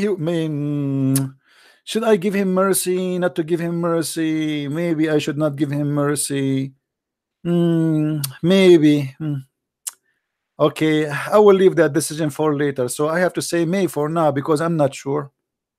So may Allah have mercy upon you, Adam. And then he said to him, go to those angels, to that gathering of them sitting. Look at the angels. They are sitting around doing nothing, playing cards. So Allah, he told Adam, go to those angels who they are sitting there doing nothing. Adam, he went there, and Allah, he told him what to say. He said to them, say assalamu alaykum salam wa rahmatullahi wa barakatuh. Then he returned to his Lord. He said, this is your greeting and the greeting of your children. See, Allah is teaching now Adam how to say assalamu alaikum. This is the first day in life. Adam, do you see those angels there? Okay, I want you to go there and say to them assalamu alaikum. Now Adam is walking like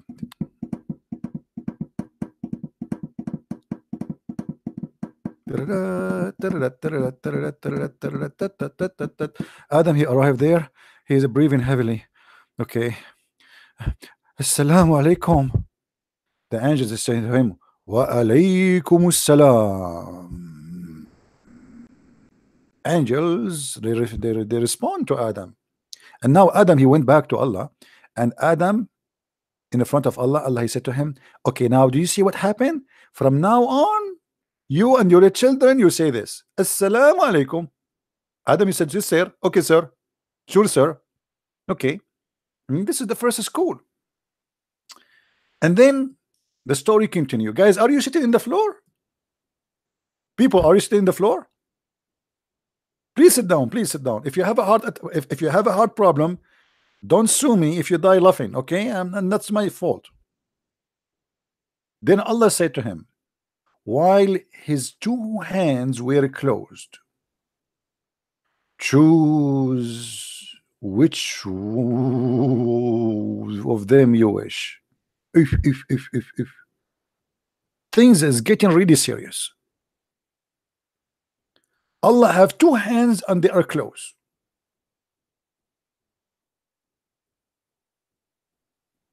And Allah, he said to him, choose one.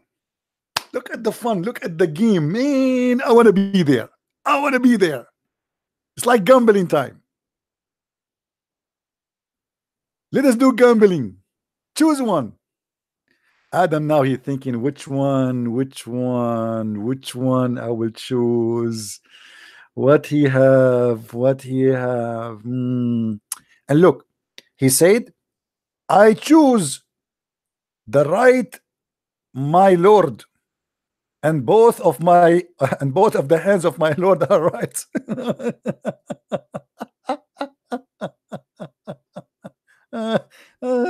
Oh boy. Oh, hold on. He chose the right one, but both of them they are right.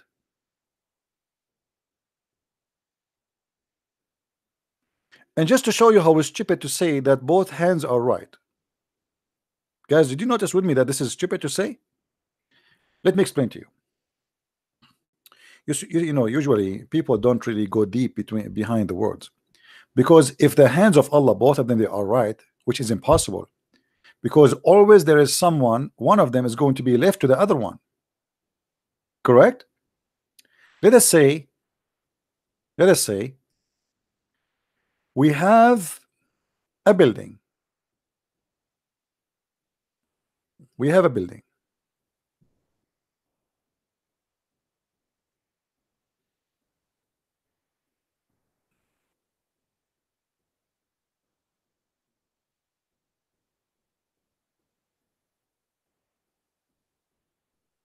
All right. And in this building, this side here is considered the right side. So let us color this right side with the green. This side is the right side of the building. Okay. So now if we have two hands in the right side, let us make them blue. Still one of them is going to be left. Is that right?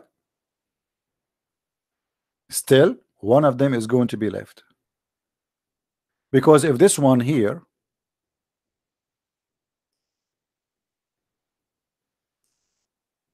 if this one present the right hand, this one will be the left hand. So do you see how stupid the idea to say that Allah he have two hands and both of them they are right? It's impossible.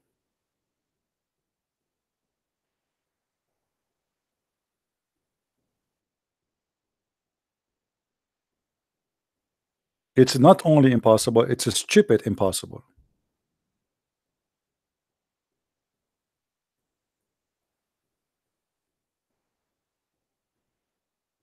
Even Christian Prince don't have that. Imagine.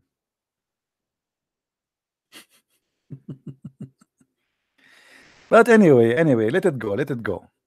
The Quranic science, what you can do about it? I mean, everything. As long Allah he said, Muhammad said, who dare to question? That's it. God is talking. Muhammad, the God, is talking himself, and Allah, you have to listen. Muhammad, he said that. Everybody have to listen. Let us continue in the story of Adam. So Allah he posted his two right hand in the front of Adam, and he told him choose one. Okay, choose which one you wish. That's very tough, by the way, that you are now asked by God to choose which hand. And both of the hands of Allah are right. He chose the right one, but both of them they are right. So now what we will do? Then he extended it. How he extended it of both of them they are right? He should extend them both. And there was Adam and his offspring. If Allah opened his hand, the right hand, and he found Adam and his offspring inside it. I thought Adam in the front of him. So he said, what are these? Oh my Allah. Allah said, these are your offspring. Each one of them had his age written between his eyes. Yeah, guys, take selfie, take selfie, take selfie. Let me teach you how to see the age of you. We have a Muslim is calling. Hello.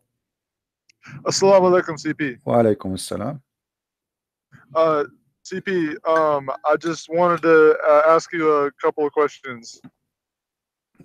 I thought you want to give me answers. No, I actually don't want to give you an answer. Okay, my friend, go ahead.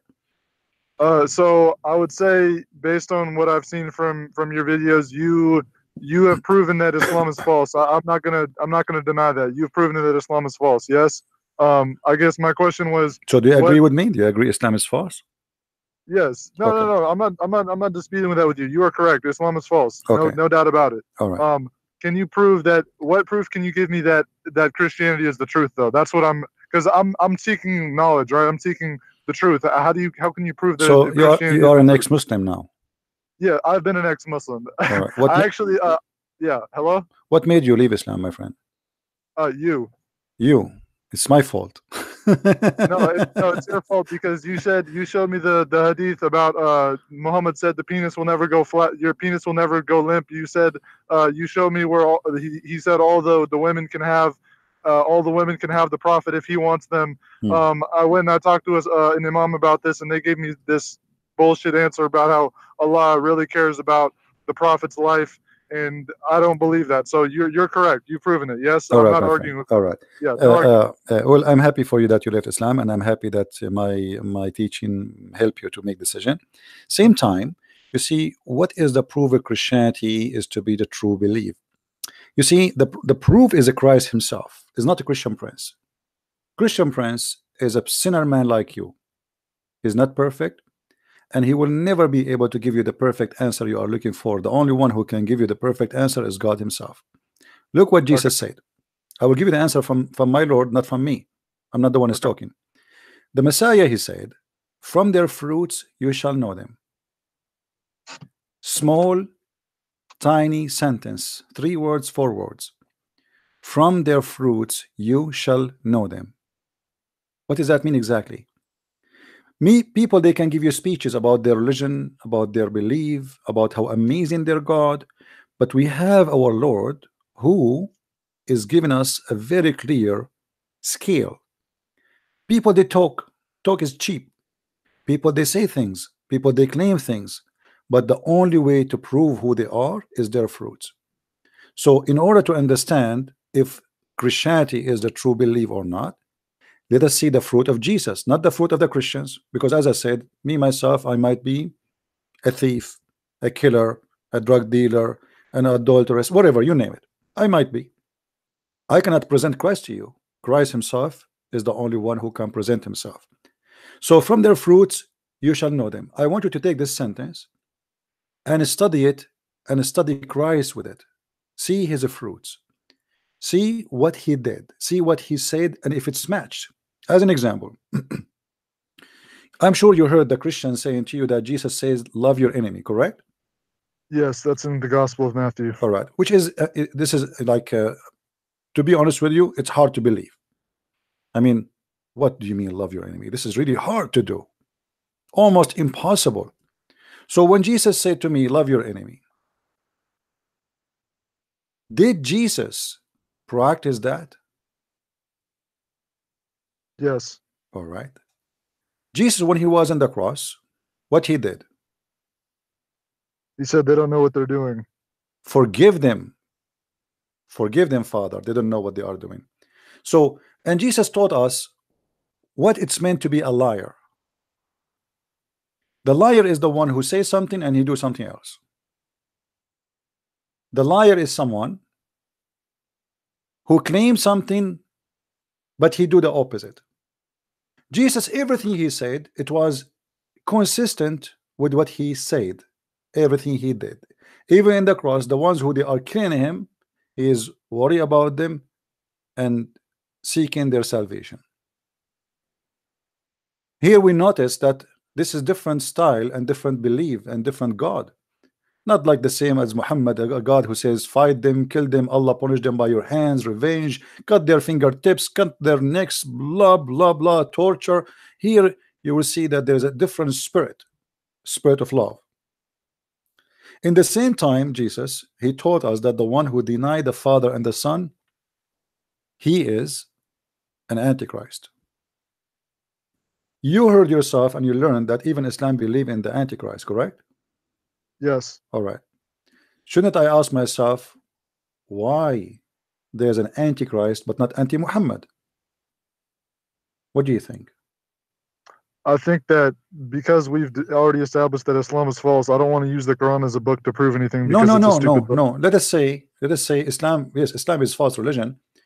But why there is? I'm just mentioning to you that even Islam they accept that. But why there is an Antichrist but not anti-Muhammad? What is this idea of somebody, he is the devil, he is an Antichrist? That's mean anti-good.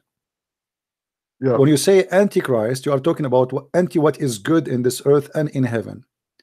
Why Satan he choose to be Antichrist, not anti-Christian, Prince, not anti-you, not anti-Trump, or there's big kings, big names, you know, they control the earth. Why he is Antichrist? Simply, he is anti the good God. So in order for me to understand Christ, I have to understand what he did and what he taught. And if what he did match with what he taught, then we have a perfect person to follow. Some people, they say, it's hard for me to believe that Jesus is God. I say to those people, it's hard for me to believe that Jesus is just a man. Because you remember only from Jesus what you want. You remember that he is just a man by the look, but you forgot that he is a one who can raise people from death.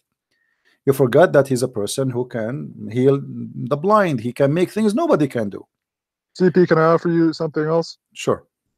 So I've read the New Testament, and so I guess one concern that I have is that because you have 4 gospel writers, and they have different details sometimes of the same events. Like, for example, when what's a good one? Oh, so like in the Great Commission in Matthew 28 verse 19, when Jesus says, "Go therefore into the world, make disciples of all nations, baptizing them in the name of the Father, the Son, and the Holy Spirit." Yes, he says that in Matthew, but then if you look at the same statement in one of the other Gospels, it'll say, "Go therefore into the world," and it doesn't say like because if you believe the 28:19 in Matthew, you have to say that the Trinity is in the Bible, and that's proof. But the thing is, if you look at the one that's in Luke or in Mark, then the statement doesn't say that. So how do we know which one is the one that Jesus said? Maybe Jesus did do all those things. Maybe he did raise the dead. But if the people that were writing it down don't even have a consistent, they have generally the same message. But in terms of the statement, when he says Father, the Son, the Holy Spirit, then you can't deny the Trinity and you can't deny what Jesus did. But if the statements are different, then you have to ask the question, right? You see, those are not different statements, my friend.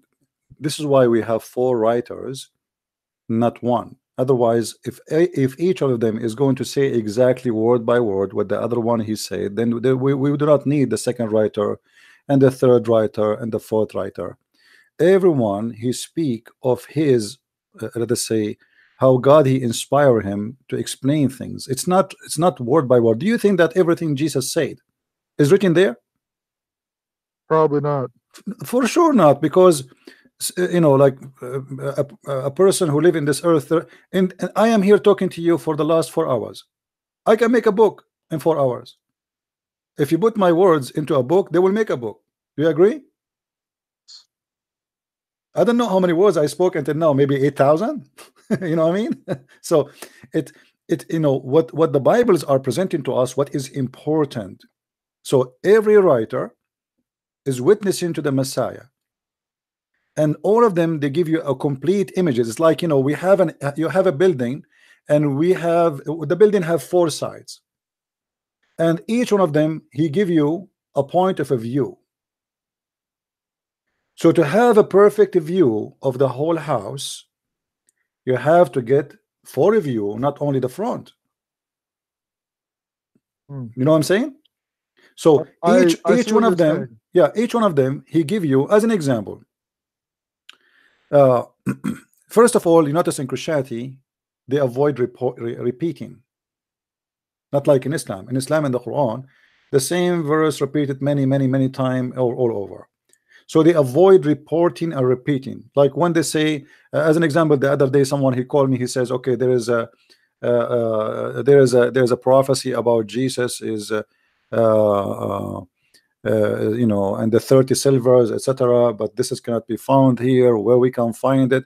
You notice that they did not mention the book of Zechariah, even though they are mentioned in different book, because there they mention the person who the story about him in the book of Zechariah.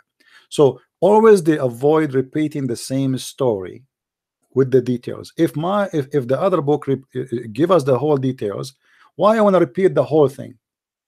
You notice when Jesus he speak to the Jews, he don't quote for them the Torah, he quote for them a line, and he debate them about it. As an example, when Jesus he said to the Jews, what do you say of a Christ? They said he is the son of David. Now he did not go and quote the whole chapter speaking about that. He said to them, well, if he is the son of David, then why then David call him my God or my Lord or Jehovah? And the Lord, he said to my Lord. So you see here Jesus is quoting for them, but he did not quote the whole chapter and repeating the whole thing. He just asked a question, and from that question he got the answer, because we are speaking to people who knows already the scriptures very well.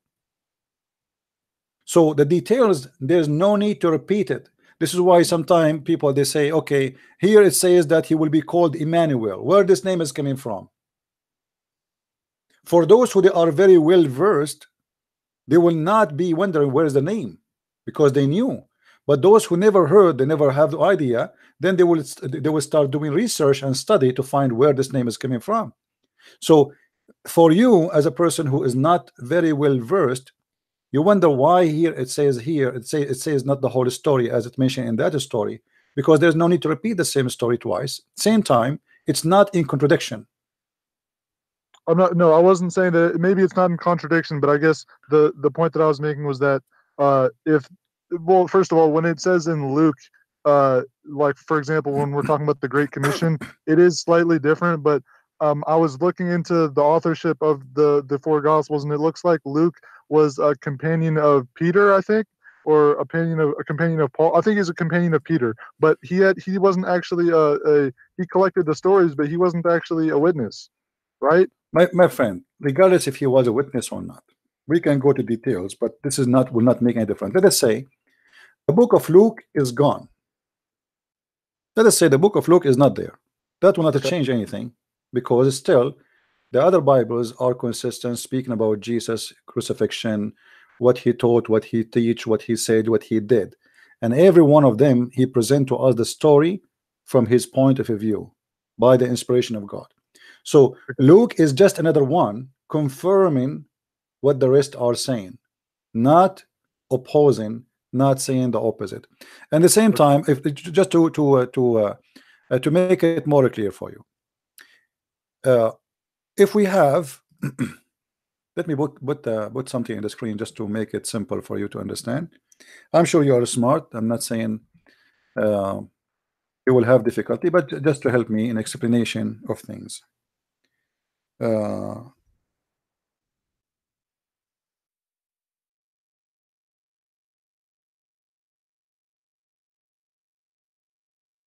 right, I will put this picture in the screen, and I hope you will understand what I'm trying to say to you. Do you see the picture on the screen now? I'm actually not on my laptop today to watch your show. I'm on my phone. Oh, okay. Anyway, I put a picture of a farm, you know, and in the farm there's many objects. There's a house, there is a stable, there is many things for farmers. But if you ask 4 people to describe for you this picture, you will find everyone start describing from different corner, maybe, or he described the same picture but in different words. Is that correct? Yes. You will not even find them, even though they are describing the same picture, the same exact picture. You will not find them describe it exactly like each other, because everyone he sees something, the other one he don't see. Okay. And that because everyone, God, he gave him a gift. As an example, some of us, they are very great in details, and I think we have to agree in that, right? Yes. Some of us, we don't notice the details, we notice the big stuff. So some of us will notice, okay, here there's a big house, here there's a stable, I see where the etc. Here I see maybe here they make wine, here they store their goods. But there is someone, he might notice that here there is little tiny thing, which is to water the horses, to give water to the horses, and the rest they did not notice it.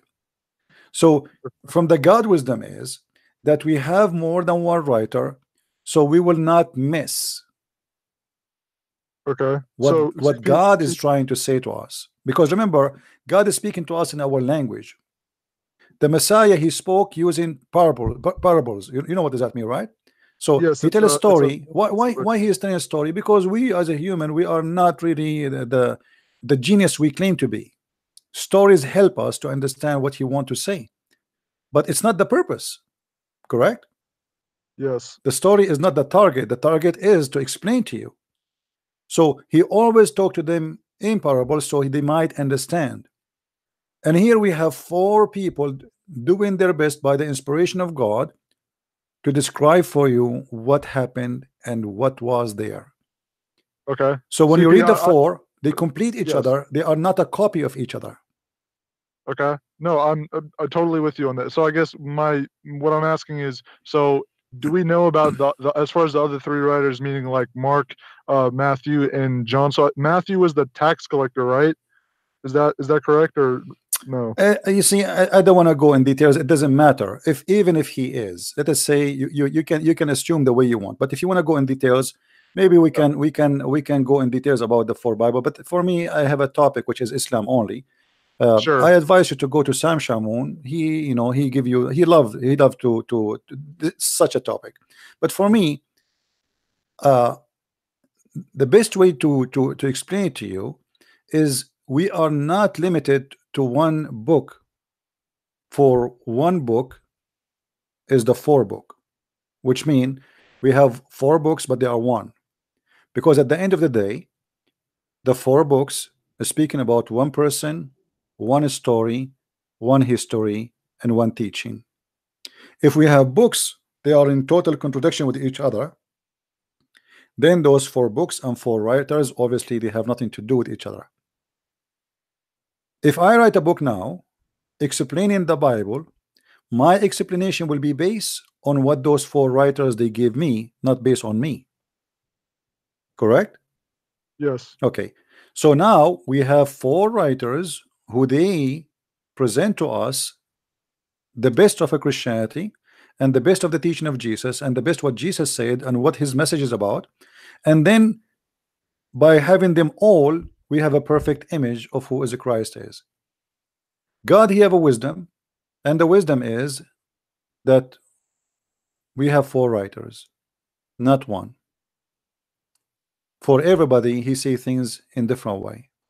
But you will notice that all of them, they see things, each one of them, he have different point of view, but all of them, they have the same view at the end of Jesus, who is he. Mm-hmm. So John, he don't differentiate with Luke and Mark, and like all the writers, they don't differentiate with each other about who is Jesus. All of them, they report the same story, but each one of them based in what he knew and based in what he can present. Because you notice that John, as an example, is a high skilled, deep writer. He is deep in his writing. In the same time, we cannot say that John, because he's skilled, his book of John, we can say that he was inspired and he speak deeply. So we will find that the Bible is in stages. There's deep and deeper and deeper and deeper. So we have people who they are simple, we have people who they are more educated, we have people more educated, and we have people really highly educated. If you go and read what Paul he speak of, you will see Paul is a very high educated person. And because of that, he's, when we say educated, we don't talk about he have a PhD in physiology, or we're talking about a person who is very well versed, very well. He knows what the law. He knows what Judaism about. He knows the book of the Torah. He knew the details, the deep details, and then we find his details match, or let us say his writing and his letters match with the guidance of the old message. Is not something new. It is a deep analyze and deep study. So here we go. We have the book of Acts as an example. Okay, why we have the book of Acts? Because the early Christians, same as everybody, they have questions, and the questions need to be answered. But you will notice that all the answers does not contradict the older teaching. You know what I mean? Sure. So everything complete each other. That's why we have books, but the books are not really will not make it harder for you. Actually, it's the opposite. Will make it easier for you to understand. Okay. CP, so you said to speak to Sam Shalmoon about that other issue? You can ask, Sam Shamoun. I believe he will be happy to answer you. But in the same time, don't take it like okay. Why here it says, because if in the book of Luke is going to be saying exactly the same sentence in the book of John, then there is no need for Luke, and there's no need for this one, and there's one book, that's it. It's the same as you are saying to me. Okay, why Uthman he burned the Quran? Yep. Okay, why? Because they are different. Obviously. Yeah. If they are the same book, then he will not burn them. But look here, we have different writers, but all of them they are consistent, and all of them they teach the same thing. And we did not burn them. We love them, we protect them, we preserve them, and we follow them. Okay. All right, CP, I gotta get going, but I will call you again sometime. I love you, man. All right, Thank you. Thank you. Goodbye. Take care. All right. I thought he's a Muslim because his name is a Muslim in Skype, so but looked like he left Islam. Yeah, always we have we have to understand that things happen for a reason. When God he speak in the book of Genesis how he created the world, do you think really this is how God he created the world? If I want to describe for you how the eye of a mosquito function, I might need to write maybe 1,000 pages. Go and ask a guy who study to be an eye doctor how many books he did read in order to finish his degree and to be a doctor in the eye. It's just an eye, small tiny eye. So do you want God to write everything he wrote for us there? If an eye study, not how to make it, take years of writing. So if you ask God to write for you everything he said, everything he created, he will give us billions of books. The Bible is meant to make things simple to understand, not to make it complicated.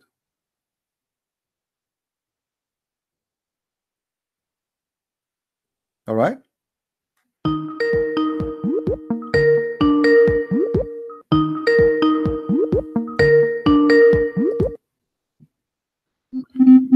Hello? Hello? Yes, my friend, go ahead.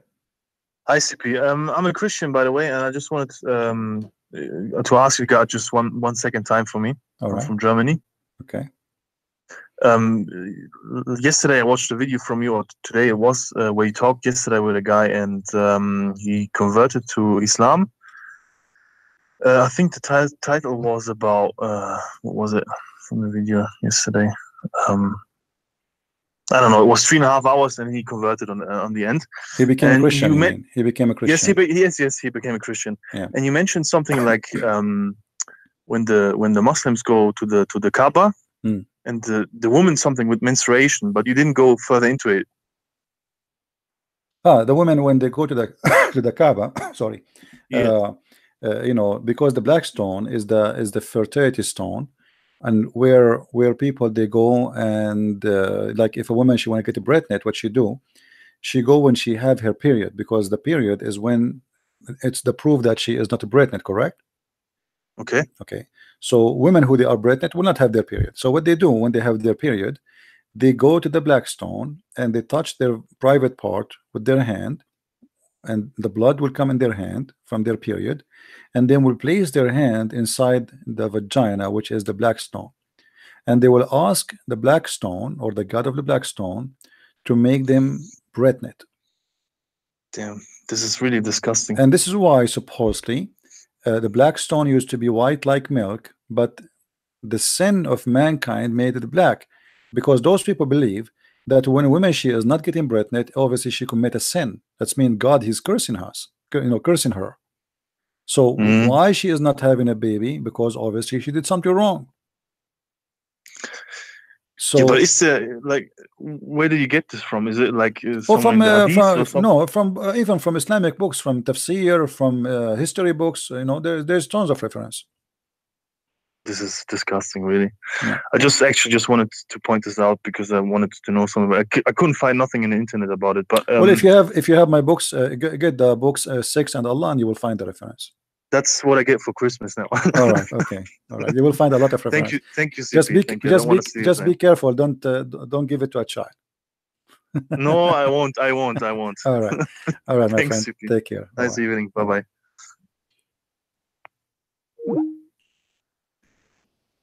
Do we have any Muslim would like to call us? I'm really happy that a lot of Muslims are leaving Islam because of our videos, and I believe it's not just because like we as a human, we have a kind of a problem. Sometimes we read, but we don't notice how silly stuff is. I will give you an example. We have 815 people watching right now, and I'm sure there's many Muslims. I want a Muslim to call me and to choose for me a chapter, and he challenged me to find something silly in it. You tell me any chapter you want, and I will show you how silly it is. You see how tough that challenge is? How are you, my friend? Hi, CP. How are you? I'm all right. Glad to hear your voice again. Thank you. I just wanted to expound on or give some answers for that the Synoptic Gospels. All right. So I just wanted to tell the young man or the ex-Muslim that called in. So basically, the Synoptic Gospels, that is Matthew, Mark, Luke, and John, they're like, 4 witnesses. Say an incident happened and the police come in and they want to find out what happened. They will talk to people that saw what happened, and these 4 people give different accounts or different perspectives, not different accounts, but different perspectives of what happened. And it's kind of like there's a story of how does the blind man recognize an elephant. One of them says, touches the trunk and says, I touched something that looked like a snake. And one says, I touched something that was hard and firm but curved, which is the tusk. And someone says, I touched the tail. And another person says, I touched this huge body. And together, you bring all these pieces together to ascertain that, okay, this was indeed an elephant. So all these Matthew, Mark, Luke, and John are given their perspective of the same incident that happened. And that's what we call a synoptic. Syn, which is not like S-I-N, but S-Y-N, means together, and optic means to see. So to see together, all these perspectives coming together to form the Synoptic Gospels. And the more witnesses, the better. The more witnesses, and especially the witnesses, they are not in contradict with each other, they are completing each other. And obviously God, he have a wisdom in that. I don't believe this was a coincidence. It was God, he chose it to be this way, and it's proven to be perfect, because always I get more light on in the image by reading the other gospel and then the other gospel. So both 4 of them, they give us a perfect story about what happened. Yeah, it's for better, not for there's no confusion. It's for better. Yes, another thing too is that in college, when you write a paper, you need to bring different how do you call it? You have to cite your sources. And when you write a scholarly journal or scholarly paper, no professor will grade it if you only have your own viewpoint. When you write a paper, they want to see references. And when you have all these references agreeing to your point, that is what makes your point stronger. So if we want to put the Bible and the Quran, the Bible has so many authors that are pointing to the same and agreeing on the same thing, whereas the Quran only has one author.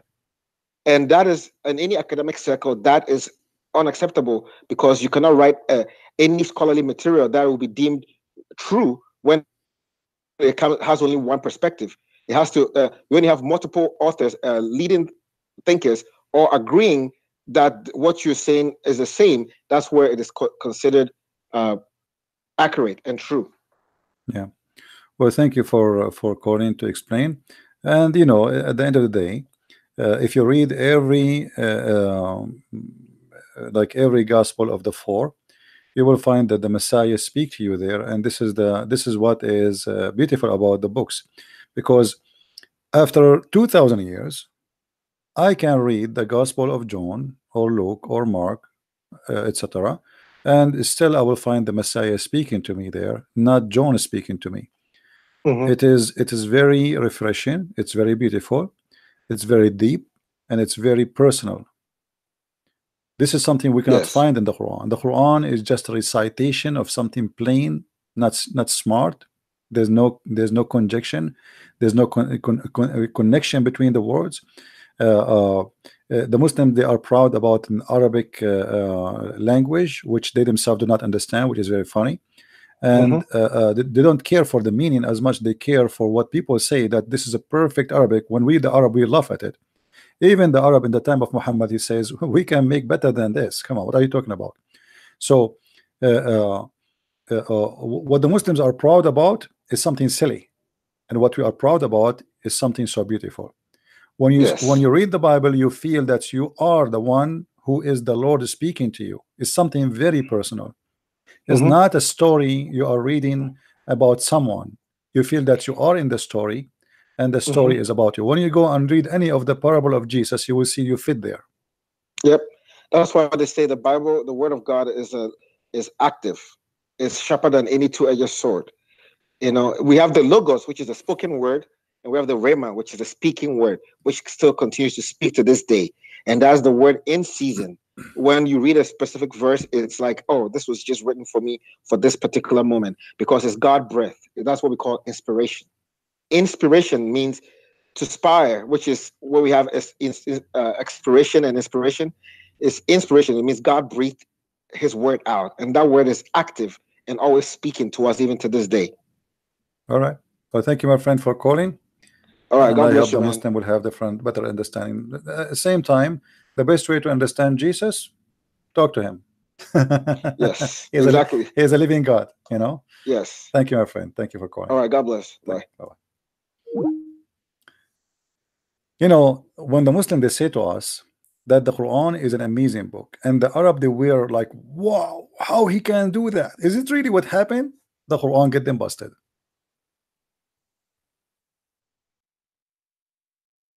The Quran get them busted.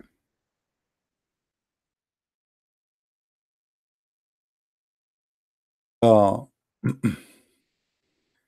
Arab in the time of Muhammad, they made fun of Muhammad, and not only that, they said to him, if we want, we can write better. Read with me. And when the Quran, like the Muslim funny translation, they say the communication. What communication?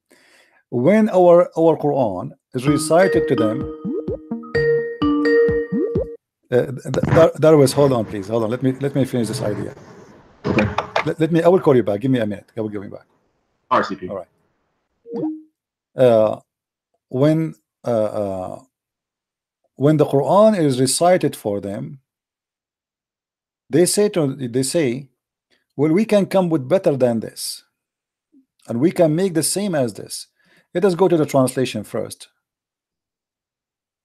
They just changed the translation because Muslim translation is very funny. The Quran became communication. Suddenly the Quran became communication. It's not Quran no more. All right.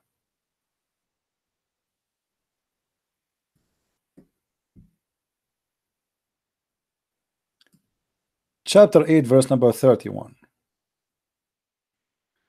When our Quran, look again, our signs, what signs?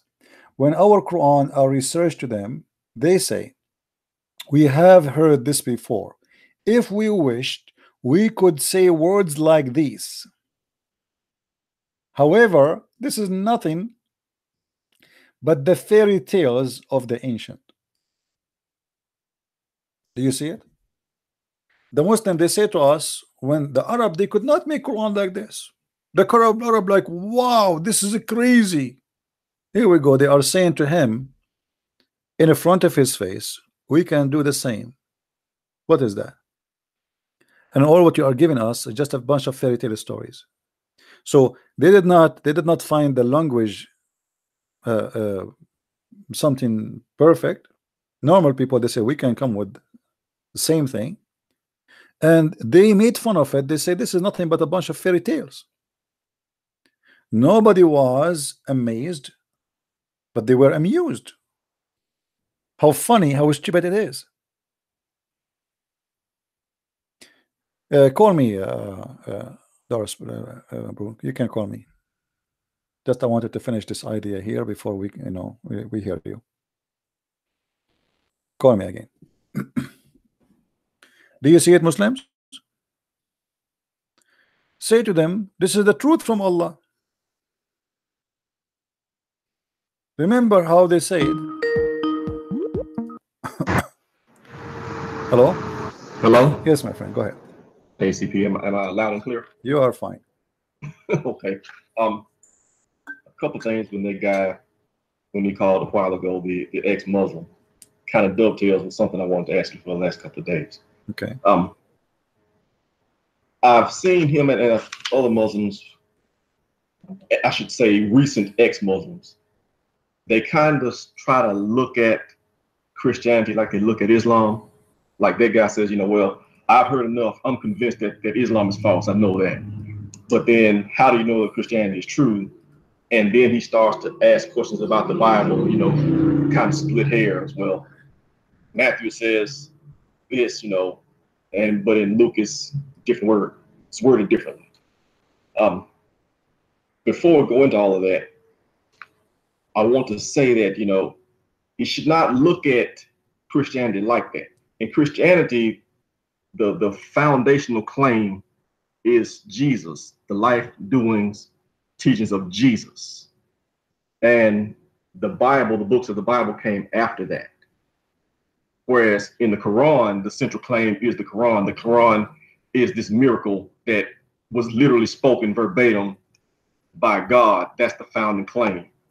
So when you try to examine the two faiths, you look at it differently, With the Quran, since there's only theoretic, we know it's false, but yeah, but I understand his logic because he is not a Christian anyway. See, we as a Christian, we can say you should, but we can say you better try to see it in a certain way and try to read them all so you can get a better understanding.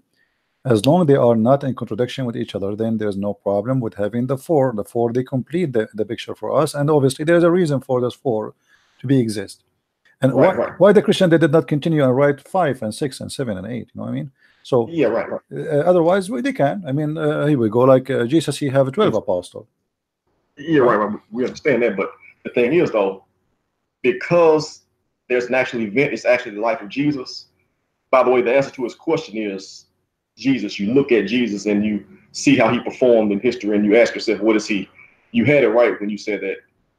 The people, they try to say, well, Muslims say, well, I can't believe that Jesus is, I can't believe Jesus is God, they say. And you say, well, I can't believe that Jesus is just a man. Yeah, because simply, yeah. You see, if you want to base in your to confirm what you believe based on the Bible, and there is a confirm what you believe in what Jesus did in actual life too. So if you want to tell me that Jesus, let us say the Muslim, they try to make us believe that Jesus was just a prophet. Okay, a prophet. Why he needed and the Muslim, they claim that all the miracles Jesus he have is given by Allah. Okay, why Allah he gave him all those miracles? Obviously those miracles did not succeed to make us believe him that he is a prophet. They succeed to make us believe he's God. Right. Well, and if you look at Jesus, like you look at what the witnesses to Jesus say that Jesus claimed about himself, and then you look at the miracles he did behind that. You know, the idea that he is just a prophet is just, that's probably the most false thing you can say about him. For him to say this stuff, and then for him to say this kind of stuff, it's blasphemous. He is actually outright evil unless he's telling you the truth. Yeah, like when he said, like in John 5:18, you know, the Jews right away in the spot, they said to him, who's this person? He's making himself equal to God. Yeah. You know, he's making himself equal to God. I mean, as simple as that. Right. And the Muslim, they say to us, where Jesus said, I'm God, worship me. Well, the people who witness him in his lifetime, this is why they want to kill him, actually. Why Jesus was being taken to the cross. Right. You know, so but then when you look at, so when you have it in your head that it's about Jesus, then you see that it's about his footprint that he left in history, which is bigger than just the Bible itself. I mean, now the Bible is a valid part of history, is historically significant and reliable, but there are actually traces and things of Jesus that are bigger than that. You know, like, where did the church come from? Okay, if Jesus is not who he says he is, if there's no Jesus or he's not God, then why are all these people in the church sacrificing their lives for it? Why? How do you answer that question? Yeah, you have to explain. They not only they sacrifice their life. I mean, you see, I can say I'm sacrificing my life, spending my time here, but there's a huge difference between what I'm doing, sitting behind my computer, and I have a cup of coffee or tea in front of me, and compared to myself to Peter and to Paul, and what happened to them, and the torture and the death and the killing. You see, this is a real sacrifice. This is not, those people, they were paying their life literally. You know, it's not just the people who they are going in the street and have a comfort zone. They have a nice car, they have nice houses, they receive donation from people, they support them. It's the opposite. People, they throw rocks at them. People, they want to torture them. People, they are running after them. People want to kill them. They are disgraced, disrespected, humiliated wherever they go. People hate them. People, they are in the hunt. It's like you are outlaw today, and everybody is looking for you. Everybody, literally, the police, the government, the king, the soldiers, the court, the people, the street. Everybody is looking for you. Why you want to do that? Why those people, they are paying? I mean, they are not. You see, when the Muslim, they say to you, Paul, he said, if my lies, you know, what he was saying, if I am lying, I mean, what kind of lies will make me be tortured? I mean, you know, right? Why would he do that? I mean, lies don't run like that. You know, people tell lies because the lie benefits them. Right. So, what is the benefit of my lies to me? I mean, you are saying to me I'm lying. Okay, what kind of lies? I'm getting nothing from it except being tortured, killed, you know, discriminated, and at the end I'm losing my life. Right, when they could have simply said, I don't believe it. And you know, Paul is a Roman citizen. Paul is a Roman citizen, and he was an officer, right? So obviously he's a person who had a good life. Why he want to leave everything behind and go and have such a life? The only answer can be is that he saw it. He's telling you the truth. He saw what he says he saw. You know, and the other witnesses, they saw what they said they saw as witnesses. The footprint there, it had to happen. You know, and that's the thing. So the simple answer to it, the direct answer to his question is John 1:18. You know, no man has seen God at any time, but the only begotten Son is in the bosom of the Father. He has declared, exegeted him. He unfolded him. So you try to see God outside of Jesus, you fail every time. You have to do that. When you do that, you look and you see, okay, Jesus leaves a footprint that is bigger than just the Bible itself.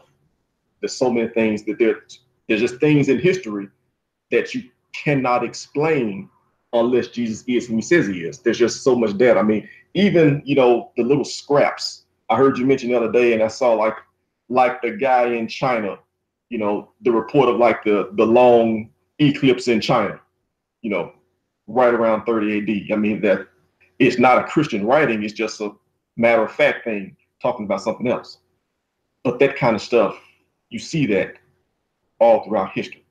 So that's the answer. All right, my friend. And likewise, when you apply that same standard to Muhammad, like when the question you just asked about the Peter, why would I lie to get tortured and this and that?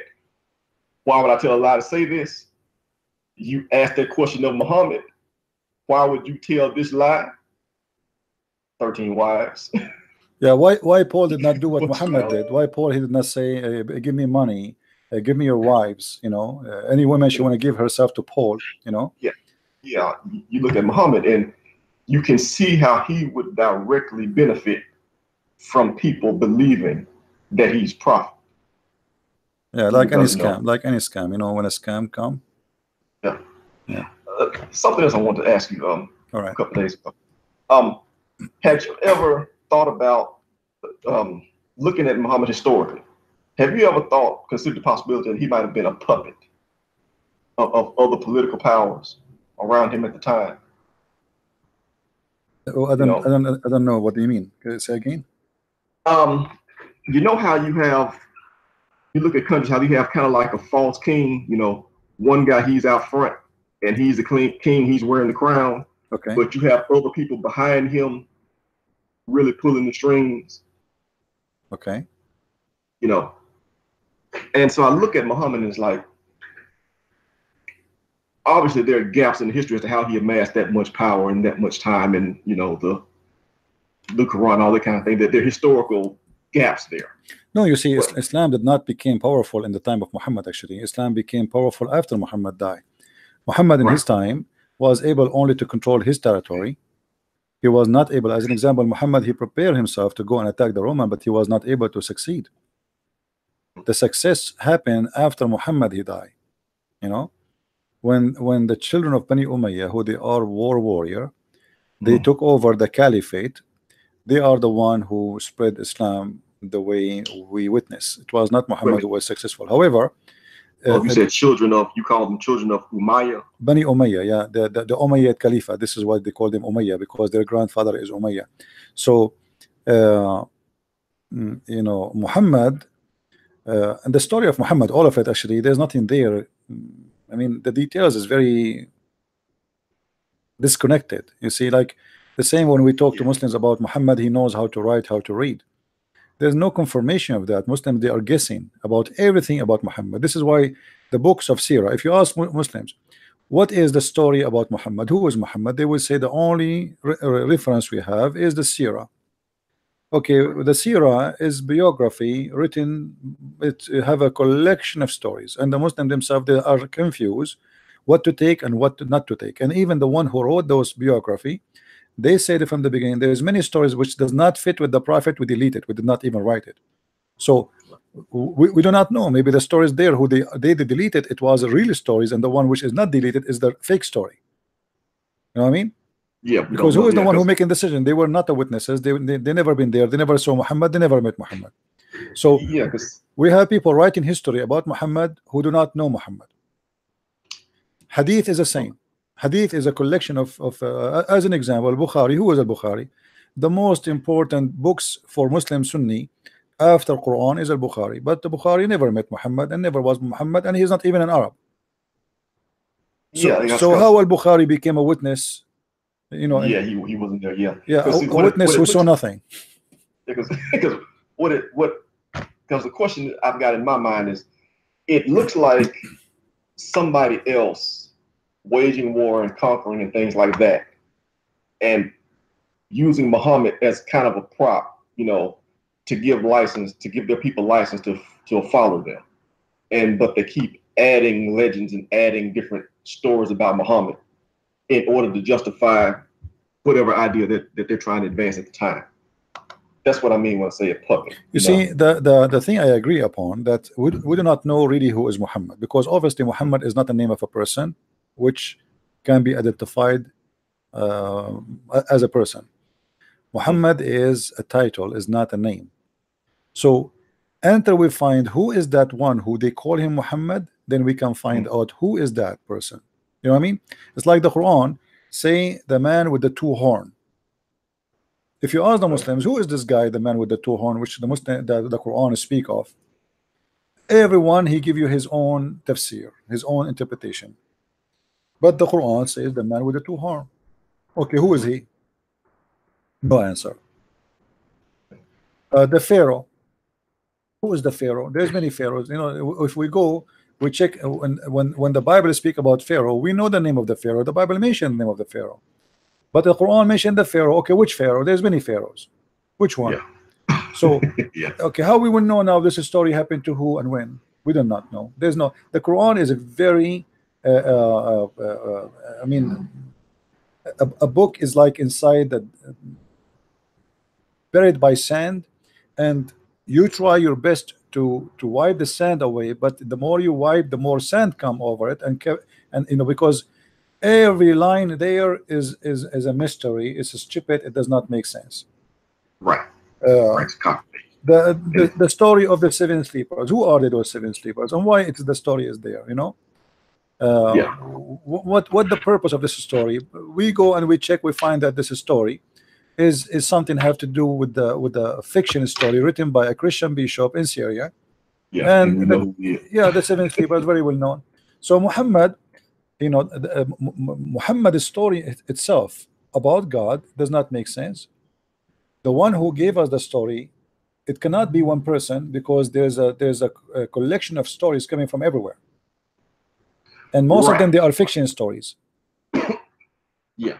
You know, because I'm just looking at it, you know, and thinking about it, like how you say you're trying to put yourself in the person's shoes and look out at the time. You know, his wives don't make sense to me. You know, if you just think about it, if you were in that position and you were willing to do the stuff he's willing to do, so you're willing to attack villages, take their stuff, take their women, take sex slaves, you know, you're willing to command a friend of yours to give you his 6-year-old daughter for marriage. If you had that kind of power, why would you do that? You know, Aisha was the only virgin that he had, allegedly. You know, I can't see somebody with that kind of power only taking women that, you know, that had been married by other men. No, he have girls with the other version. No, he have many girls, the other versions, but none of them are wife except Aisha. Oh no, he got many slaves. You said he had many girls that are virgins or are not virgins. Virgins, but they are slaves. You know, he captured many women. I mean, Muhammad, imagine one caliphate, he have 10,000 women just for belly dancing. Okay. Which means they are just beautiful women just for sex and dancing, you know. So, and the rest, the old ones, they put them in the kitchen, you know, in the palace.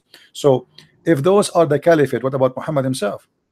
So he have a lot of virgins who he raped, but as a wife recorded by history, it is Aisha is the only wife as a virgin. Right.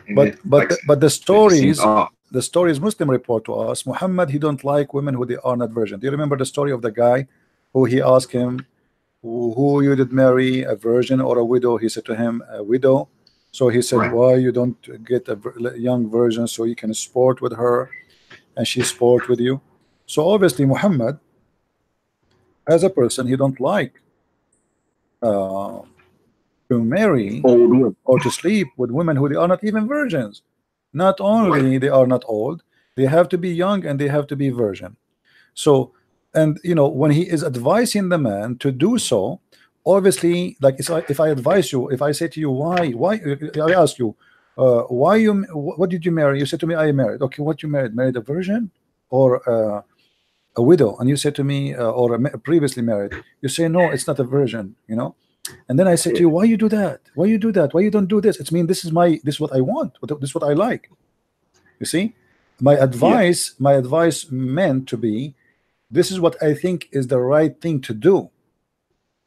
So Muhammad, by expressing his advice, he expressed his desire that women who they are, or the young children are the best to sleep with. Right. You know, it just, but like I said, just I think about it, you know, if I knew Muhammad at the time, you know, and he spent all that time on Aisha, if he's basically, if I knew him at the time, if he was, you know, my chum next door, you know, hey, we just attacked this village and whatever, we did that. And he says to me, you know, I'm going to take another wife. This girl here, she's 6. You know, I'd be like, Mo, what you doing? I mean, you don't have any male heirs. You know, you have access to all these women in the village. You need somebody that's young and able to have kids right now. Why would he do that? It's like it doesn't add up. We're missing something. You know. Anyway, you see, not only Muhammad, you see the ethic of Muhammad is bad. The ethic of his God is more ugly. It's like because remember, the Muslims, they say the Quran is the book of God and everything there is coming from God. You will find not only Muhammad. If Allah is the one saying any Muslim woman she want to give her private part to Muhammad, I mean, who is this? Who is the bad person here? Muhammad or Allah? Obviously, both are the same. They are partners. Allah, he worked for the benefit of Muhammad. Allah, he make verses saying if Allah is a true God, let us say that assume that Allah is a true God, does it exist, and then Allah, he says any Muslim woman she want to give her private part to the Prophet. Obviously, this God, he's a servant for Muhammad. He worked for his benefit, and especially his money and his sexual desire.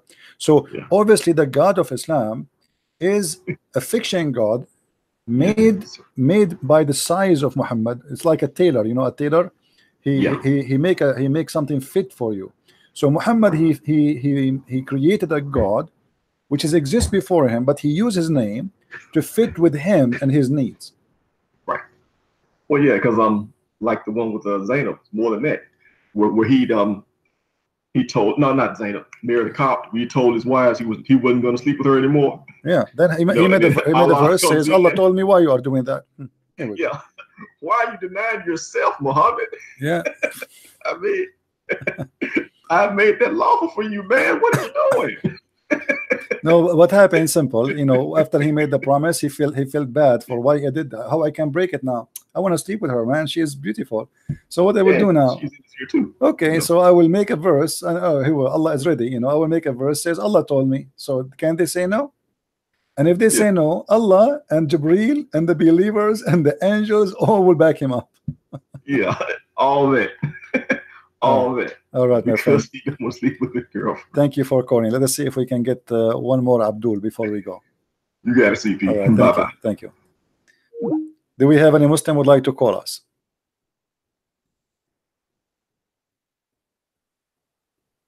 Do we have any Muslim would like to call?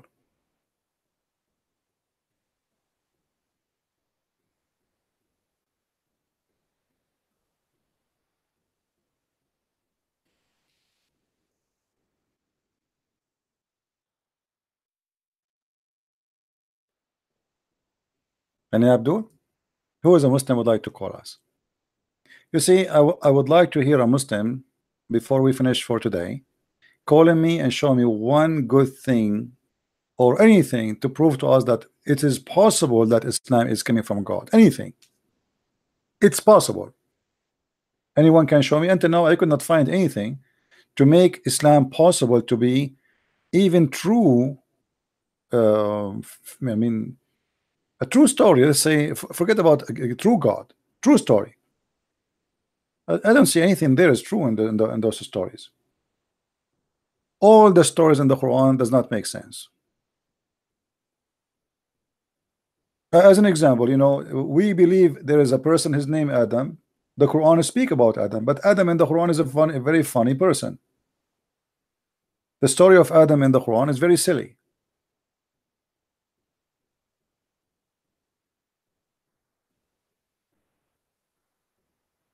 I cannot find in the story of Adam in the Quran anything except silly, stupid story.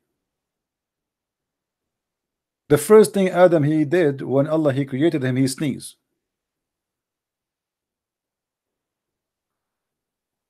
You remember? The first thing he did, he sneezed. And the first thing he did, he said Alhamdulillah. And then when Adam he commit sin, he asked Allah for forgiveness. He lifted his head up when he was creating him, and he saw the name of Muhammad and the name of Allah in the chair of Allah. So now what we learned, that the first thing Allah he did when he got his chair from the delivery, he started writing his name and the name of Muhammad. The God who created the universe and all this massive universe, he is busy writing the name of Muhammad in his chair.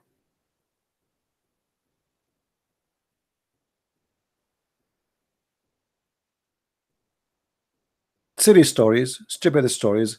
You know, the Muslim, they try to say to us that we worship a God, his name is Allah, but the fact everything lead us that Muslim, they worship a man, his name is Muhammad.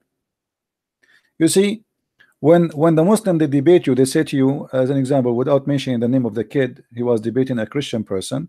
He said to him, the name, the book of John, written 90 years after Jesus. 90 years after the birth of Jesus. But he accepts yet 600 years book written by a person he never met Jesus. He don't even know the name of Jesus. He can't even pronounce it correctly. He have a name of a guy, his name is Isa. Who is Isa? We do not know. This is the hypocrisy style of Islam. They say we don't accept the book of Christianity because it's written 30 or 40 years after Jesus, but they accept a book written about Christianity or speaking about Christianity 600 years after Jesus, a guy he came, and he did not write a book. Hello? Hi, Christian. Yes, my friend, go ahead. You're fine. I just want to share a story that happened in my country. Is it okay? Okay, go ahead. Let us see what the story. Yeah, someone or some channel in my country they posted a post of the Last Supper, Asha al-Akhir. Yeah, in Jordan, I know. Yeah, in Jordan. Okay. Okay, and nothing happened, of course, but I want to tell everybody that a couple of years ago, someone who's called Nahid Hattar, he shared a post also about Muhammad, and he got killed in front of the court. You know? Yeah, anyway, just it's I mean those things you see, it's okay. Muslims are silly, and you know they say to you that we love Jesus, but always they try to make fun of him. But this will not change anything. You know, at the end of the day, the second we go deep and they see how silly this cult is, people leave Islam left and right. Anyway, we go. We are sitting here waiting for a Muslim to call us, and as you see, they are in this ability. They're not even there. Yeah, I know. Just want to share the story, Christian Prince. Thank you for your time. Take care, my friend. Bye bye. Bye. You see, you can make fun of Jesus as much as you want. I don't even need to defend him. If you believe that Jesus is God, okay, why I want to defend? I mean, defend him in which way? I'm here to explain to you, to answer you, etc. But you want to insult, you want to be rude, you want to be trashy, okay, no problem. Do your best.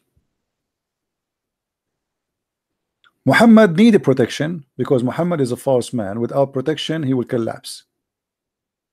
Islam without protection will collapse. Take the protection of the terrorist, of the bloodshed, of the killing, and let us see how many Muslims want to go to the mosque every Friday. Then we will know really who is a Muslim, who is not.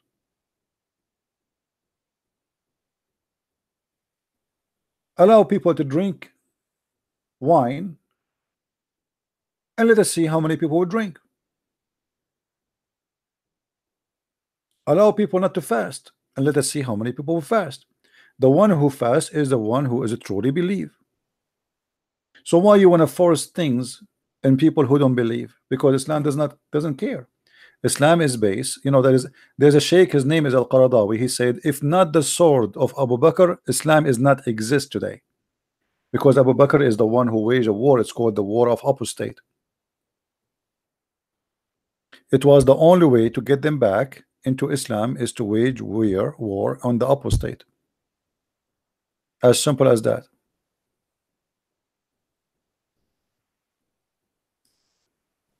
Right?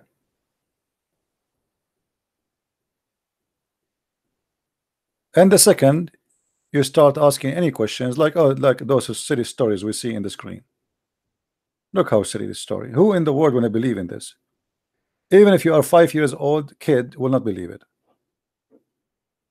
Allah, he put his two hands, which are both of them, they are right hands, and ask Adam, choose one. This is God. What is that? Hide and seek?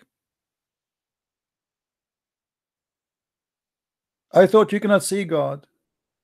I thought you cannot be in the presence of God, and now suddenly Allah is showing. Do the Muslim believe that God is a man, or he can come as a man? They say no. Okay, so what Adam he saw here? The hands of Allah here, he saw them. He saw only hands flying in the air without Allah.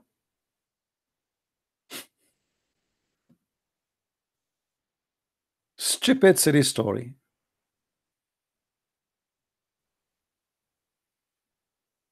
And then look, suddenly Allah is telling Adam about David. David, from all the billions, they are children of Adam. Only David is suddenly in the story. Look at this. When Allah he posted his hands in front of Adam, he said to him, choose one of them as you wish. He said, I choose the right, my Lord, the right hand of my Lord. But both of them, they are right. Then Allah he opened his hand, which is the right hand, which is both, and there was Adam offspring in it.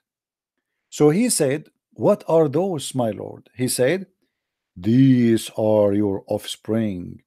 Each one of them had his age written between his eyes, but among them there was a man who was most illuminating. Man, this is like a Matrix movie. So now we have billions of human beings in the hand of Allah, and Adam is looking at all of them. And from the billions and trillions, because God knows when the time of the judgment day will come. Like imagine now we are 7 or 8 billion human being now, but how many people die already? How many billions they died already? So all of them, they are in the hands of Allah. And Adam, he noticed that there is a guy between the billions who his eyes is so shiny. X-ray, X-ray. The most illuminating of them, or among the most shiny eyes between them, he said to his Lord, who is this guy? Allah said, this is your son, David.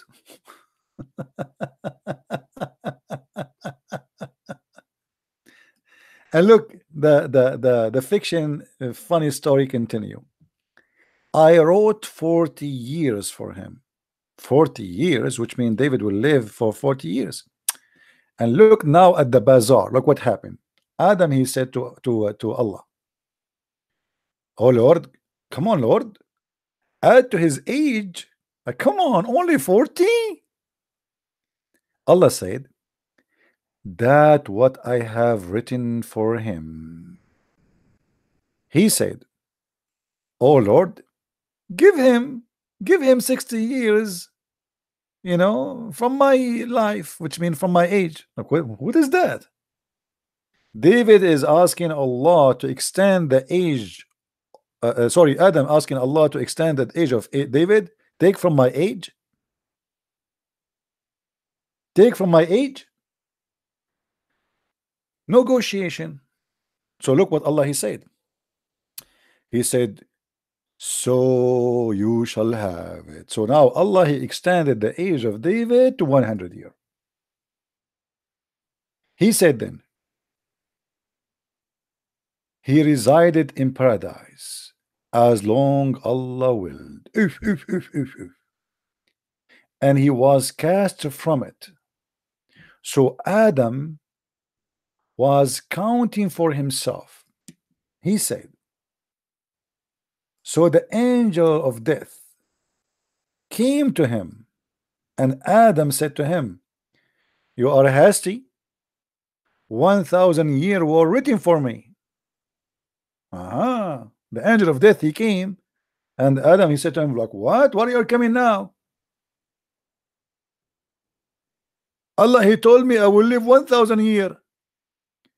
The angel said to him, of course, but you gave 30 years to your son David. If you see, Allah is on time. You forgot? Adam, he thought there is 60 years yet, so it's not 1,000 years. So angel of death, he came and said, you forgot? You gave 60 years to your son David. So he rejected, and his offspring rejected, and his forgot, and he forgot, and his offspring forgot. He said, so you ever since that day, what is written and witness has been decreed. If true story. This is very true story.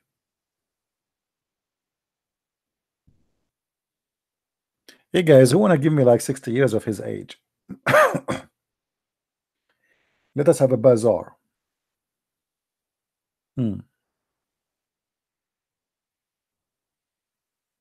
This is Islam. So now either the Muslim, they have to say, okay, Muhammad, he said that, and this is a true story, or they have to say that somebody fabricated this story, and that's mean Islam, all of us, is fabrication. Because now you see the Muslim, when they say to us, this is weak, this is strong, this is blah blah blah blah, they are confirming to us that there's no legitimate source in Islam, nothing to be proven true in this cult. The second you will show them something very embarrassing, something very stupid, right away they say to you, this is weak.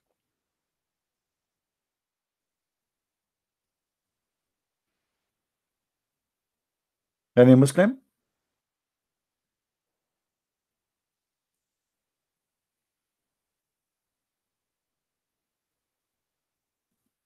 All right, look like we have enough for today.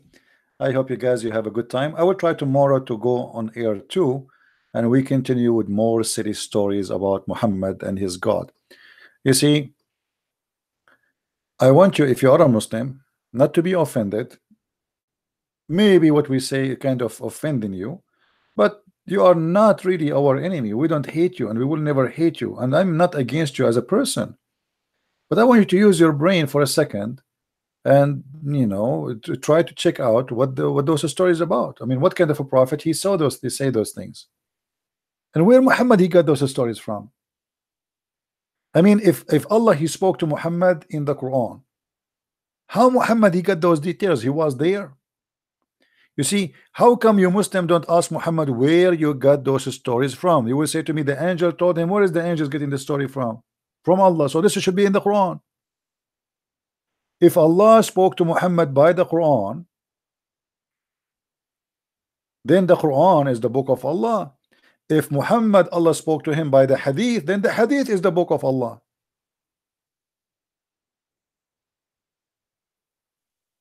Are you following, Muslims? If this is a story coming from Allah, and this is what you will say to me, you will say Allah told him that this is mean, this is Quran. That's mean this is a divine book. Because why Allah is telling us a story if you don't want it to be a divine story, which means a story from him? Who is the one who said those things? Who was witnessing what happened between Adam and Allah? Even the angel was not there. If you see here with me, Allah he said to the angel, to Adam, go and see the angels where they are sitting there. Do you see it? After he finished him, and Adam he sneezed, hatshu, and then he said Alhamdulillah. Allah he taught him how to say Assalamu alaikum.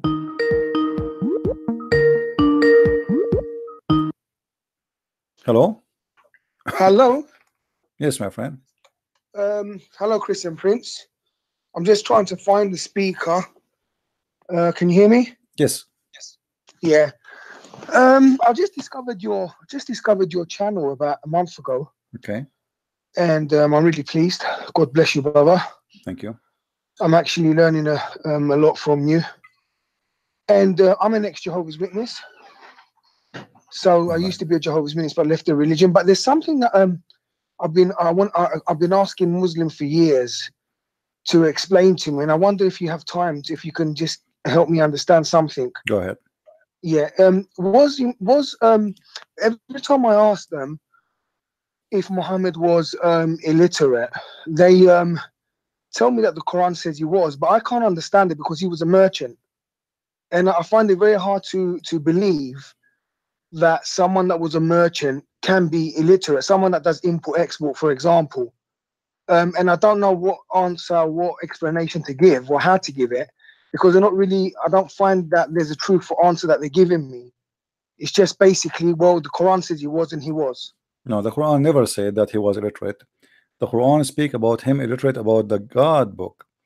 You see, the Muslims are people who they are pagan, and Muhammad was trying to copy from the Jews. The Jews, they call those who they are Gentile. They call him Gentile, which means they are illiterate. They are illiterate about what? About God. They worship wrong God. So the illiteracy is something Muhammad, he tried to copy the Jews. If you go to chapter 2, verse number 78, it says that then there among them some literate people who have no knowledge of the book. So who is the one is literate? Is the one who don't have knowledge of the book. The Quran itself is giving us a definition for that. But the Muslims, because they are disconnected people and they try to guess, as scholars before, they said to them the Prophet was illiterate, so everybody says, okay, copy paste, he was illiterate. But the Quran confirmed that illiteracy, this is a book of religion, not the book of science, supposedly.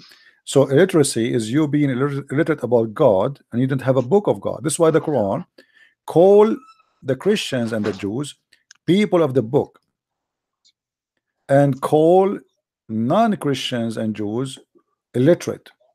So anyone who is following Christianity or Judaism is not illiterate, and there's no way that all the Christians and all the Jews, they knew how to write, how to read. If you go in the Quran chapter 3 verse number 20, it says, and for if they remonstrate with you, tell them, I have surrendered my whole being to Allah, so have those who follow me, and ask the people of the book, as well as the one who follow no heavenly scriptures. But the fact in the Arabic it says al-ummiyin, which mean illiterate. If we change the translation or the translator, we will find the following. This is why when you try to read learn about Islam following or reading translations, it's funny and it's stupid. So was Muhammad illiterate himself? Could he not read them, right? No, the Quran confirmed one thing, that Muhammad was illiterate about God, which means he was not a believer. Oh, he was not a believer. He's illiterate. He don't have a book. He is not following the book of the Jews. He is not following any of the books, and this is why he is illiterate. As you see here, this is, I'm showing you the verses, chapter 3 verse number 20. Thank you. It says those who have a book and those who they are illiterate. Do you see it? So the Quran itself give us the definition. Who is the one called and why he was called? People of the book, because they have a book, and people who they are illiterate because they don't have a book. Is not about knowing how to write, how to read. All right. So why did then the angel Gabriel force him? He said that I didn't know how to recite it. Or you see, this is another stupid example of how the Muslims are disconnected. The Arabic Muhammad, he says ma ana biqari. He did not say I cannot read. He said what I shall read. Anyone who speak Arabic, he should understand that. But as I said, people, they are copy paste ma ana biqari, what I shall read. Because the angel came to him, he did not say I cannot read. That's a lie. This is a false translation. Here you see, when the angel came to him, he says فأخذني فغطني حتى بلغ مني الجهد ثم أرسلني فقال اقرأ. He said to him, read. Now here you notice, if the angel is saying to him read, and Muhammad do not know how to read, that means the angel is stupid. Right? Because I Yes. am an angel of God, and the one who is saying to me to say to you that is God. It's not even the angel himself saying that, because the angel is just saying what God told him to say. So I have a Quran. I have a Quran. So can you tell me where that verse was, where the angel told him chapter no, and this verse? is not Quran. This is Oh. hadith. Yeah, this is hadith. Hadith. Yeah, Okay. this is hadith. So he came to him and he said to him, read. And the Muslim, they translate sometime the word read as recite, but this is cannot be true, because why Muhammad he says I cannot recite? This is stupid. What being illiterate have to do with not I cannot recite? You know what I mean? Recite is repeating something first in your memory, is not repeating after me. Because you cannot recite unless you know already what to recite. What recite is something, if you go to dictionary right now and check out what recite mean, you will find recitation is something you memorize. Correct, yeah. Not repeating. So why Muhammad saying I cannot, look what he is, how stupid the translation is. I was oppressed and then he left me off and he said to me recite. So to which I replied, I am not literate. What does this have to do with recitation? You just said that. He just said to you one word. He said recite, and you just said recite again. To make it simple for you, imagine I say to you say hummus, and then you say to me I cannot say hummus. He just said to him one word. He did not say to him a sentence. He did not say to him a book. He just said to him the word iqra. So Muhammad, he said to him, ma ana biqari. The Muslim, they translate, I cannot say qari. You just said that. So it's a stupid understanding, stupid explanation, and anyone who have a little brain, he can find out easy.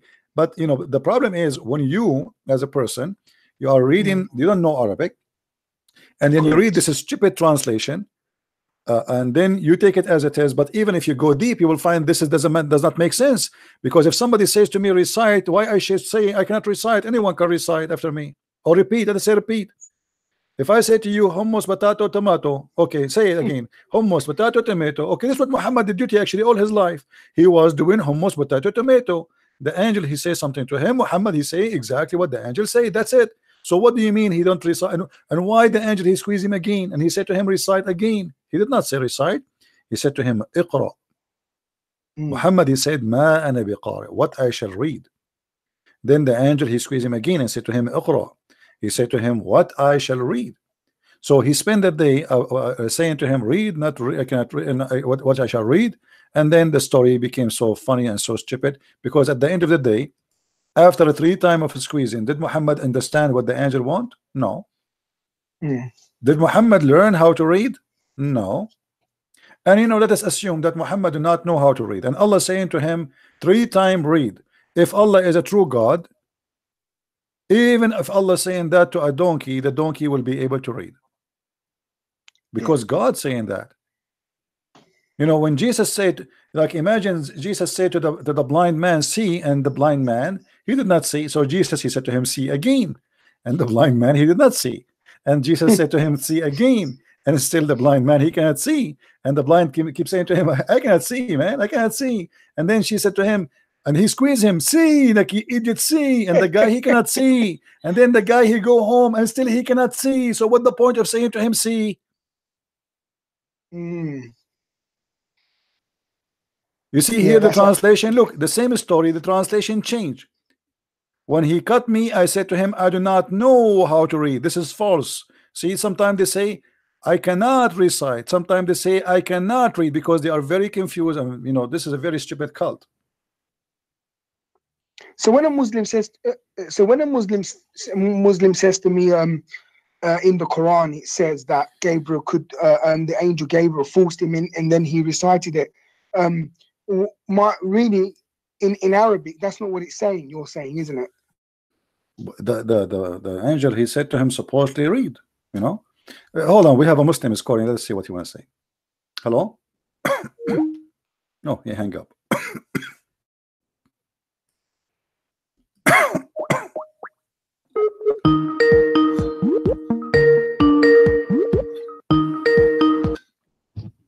Oh. Yes, Isa, you call me. What do you want to say?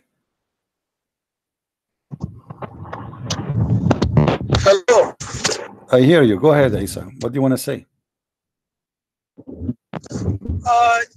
Yeah. So So you do believe that the angel Jibril did come to Muhammad and communicate to him? No, I don't believe in that. I'm reading your story. This is what Muhammad told you. But you said when the angel came to him, he didn't say, I couldn't read. He said, what should I read? So you said, so you do believe that he came to him? I'm explaining to you your story, my friend. It's you who do not understand your story. Your prophet told you a story. You Muslims don't understand it. I believe that Muhammad saw no one. He heard no one. He is a person who's fabricating stories, and he's a false prophet. And you know that. So who helped him in all those victories that he won in all those wars? What victories? What war have to do? Does that mean Alexander the Great? He must be God. Alexander the Great. Alexander the Great. Hold on. Are you saying to me that Alexander the Great, he was God? Where's Alexander the Great's followers right now?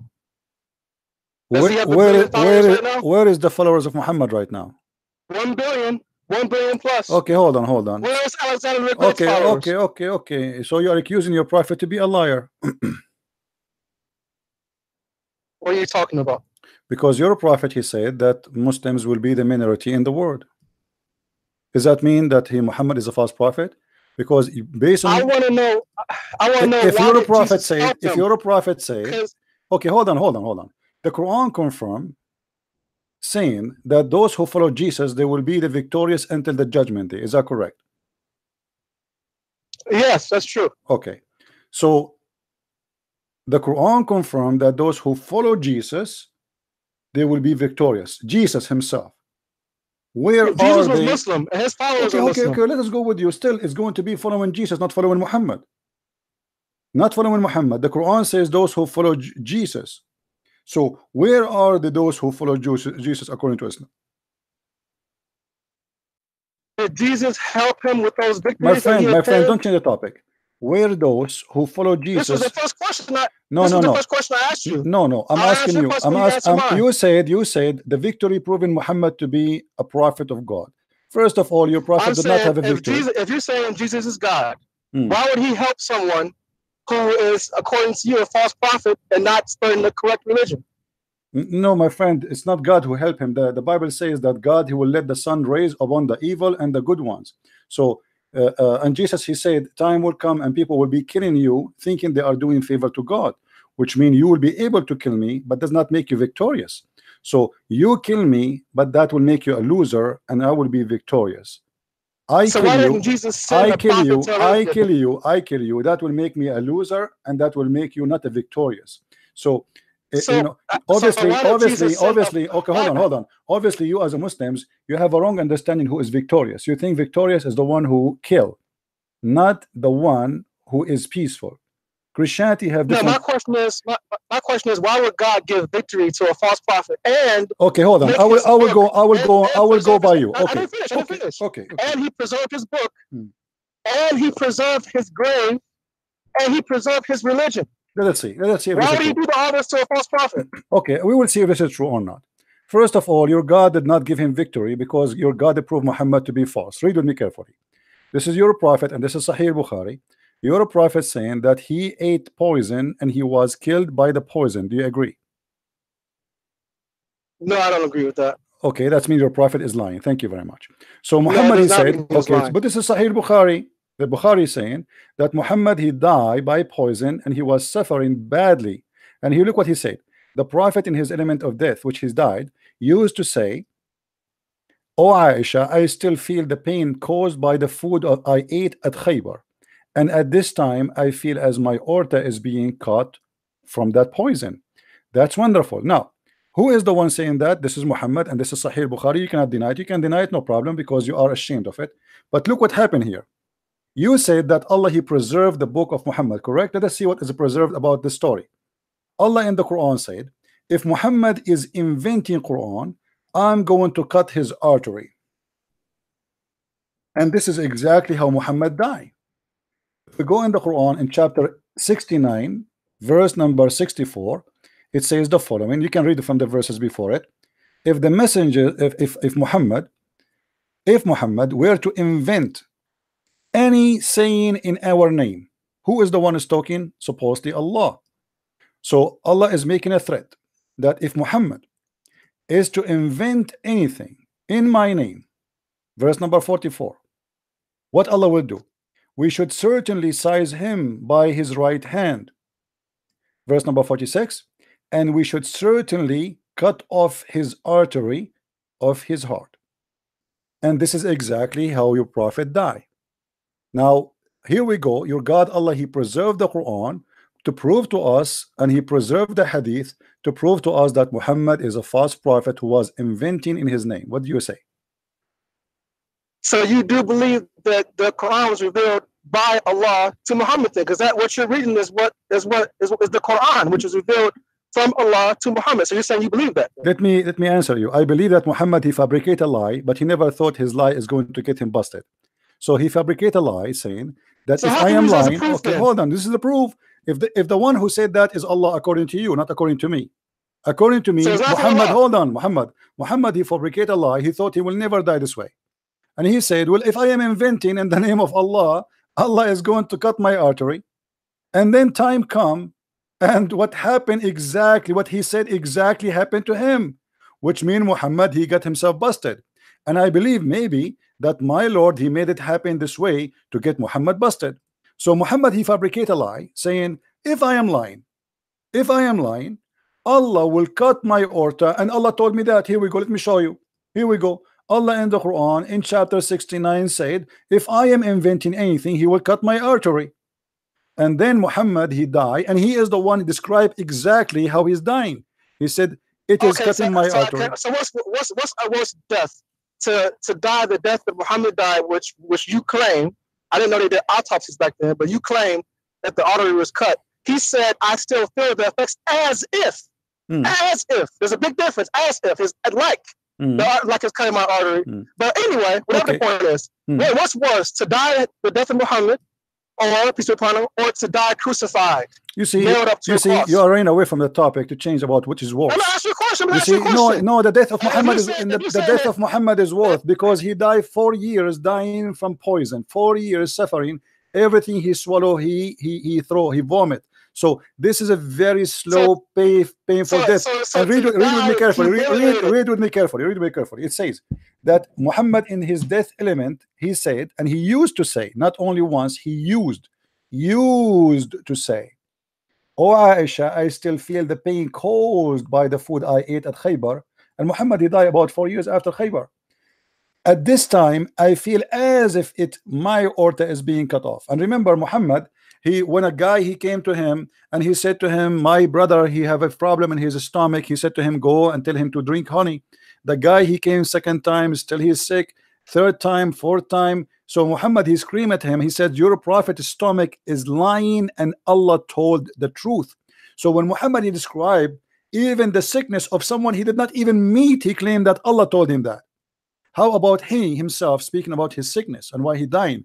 So you think that Muhammad was telling the truth about what was hurting the guy who he did not even see, and he claimed that Allah is the one who told him what is his problem, but Allah did not tell him the problem of himself?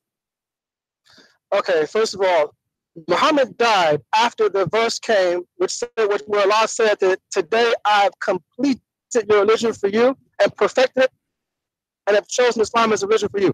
So his mission was complete. He had totally conquered all of Arabia and brought everyone to worship one God. And his book was complete. So you're saying this is a worse death than to be nailed to a cross, humiliated between two thieves, which are blood coming out of your arms. Look at this guy. You're saying that the God. Look at this guy. Look at this guy. Let me finish. You see, we are not talking about the worst death or who is better death. Your prophet, he died like a rat, literally by poison, not by being killed. Secondly, no, hold on. Secondly, we are talking what is the proof that Muhammad is a prophet. You said he was victorious. Obviously, he was not victorious. Because Muhammad, he claimed Jesus. Jesus, he told them before they capture him, that you will deny me, you will betray me, you will do this. He knew everything. So and he said, nobody can take myself from me. I lay myself down. So this is not a victory for the enemy. Jesus himself, he lay himself down. So you have a very false understanding of Christianity, and you have a false argument about your prophet, because you are the one who claimed that the victory of Muhammad because his Quran is preserved, and this is false. And we can show you right now how the goat ate the Quran. Umar ibn Khattab, he said that the Quran is 1,025,000 letter, and what we have now left of the Quran is not even 25% of the Quran. The Muslim scholar, they say that the chapter of Al-Ahzab used to be equal to the chapter of Al-Baqarah, and now we have more than 110 verses of the chapter of Al-Ahzab is gone. So when you say to me his religion is preserved, his book is preserved, this is stupid. This is a big fat lie. You cannot prove it. Can you prove it? Okay, I can't prove it, because is the Bible, is the gospel that was given to Jesus, is it in the original language right now? What? Is the book that was given to Jesus in the language that he spoke? Which Where language? is it? What is that language? What do you mean? What is the language of Jesus? Okay, let me simplify for you. Did Jesus speak English? Oh, this is a translation. Did Muhammad speak English? Okay, it's translation, but where is the original at? The original, we have Aramaic, we have a Greek, we have Hebrew. Where?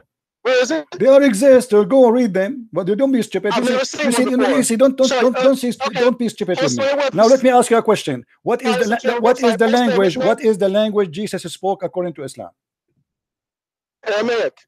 Aramaic. So why his book is called Injil? The whole point of it is, don't change the topic. You see, I'm getting you busted more and more. You are digging. Now listen. Why your God named the book of Jesus Injil when this is a Greek word? If his language is Hebrew and his book is in Hebrew, so how the book, which is the gospel, which is Injil, became Injil in Islam? Why Allah he chose such a name? So my point is, your point is you want to answer me. If Jesus he spoke Hebrew, how Allah he called the name of the book of Jesus Injil, which is a Greek word? Okay, first of all, in the Quran does not specify what language that Jesus spoke. You are the one who told me a second ago. Hold on, no, the Quran specifies. Don't be stupid. The Quran specifies. The Quran says we never send a messenger except he speak in the tongue of his people. Are you denying that? No, of course not. Of course, okay. So what is the what is the tongue of the Jews? Hebrew. Okay, so the language of Jesus must be Hebrew. Don't be stupid.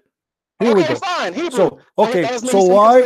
So why the language, which is why the Bible of Jesus in the Quran, it's named as Injil, which is a Greek word.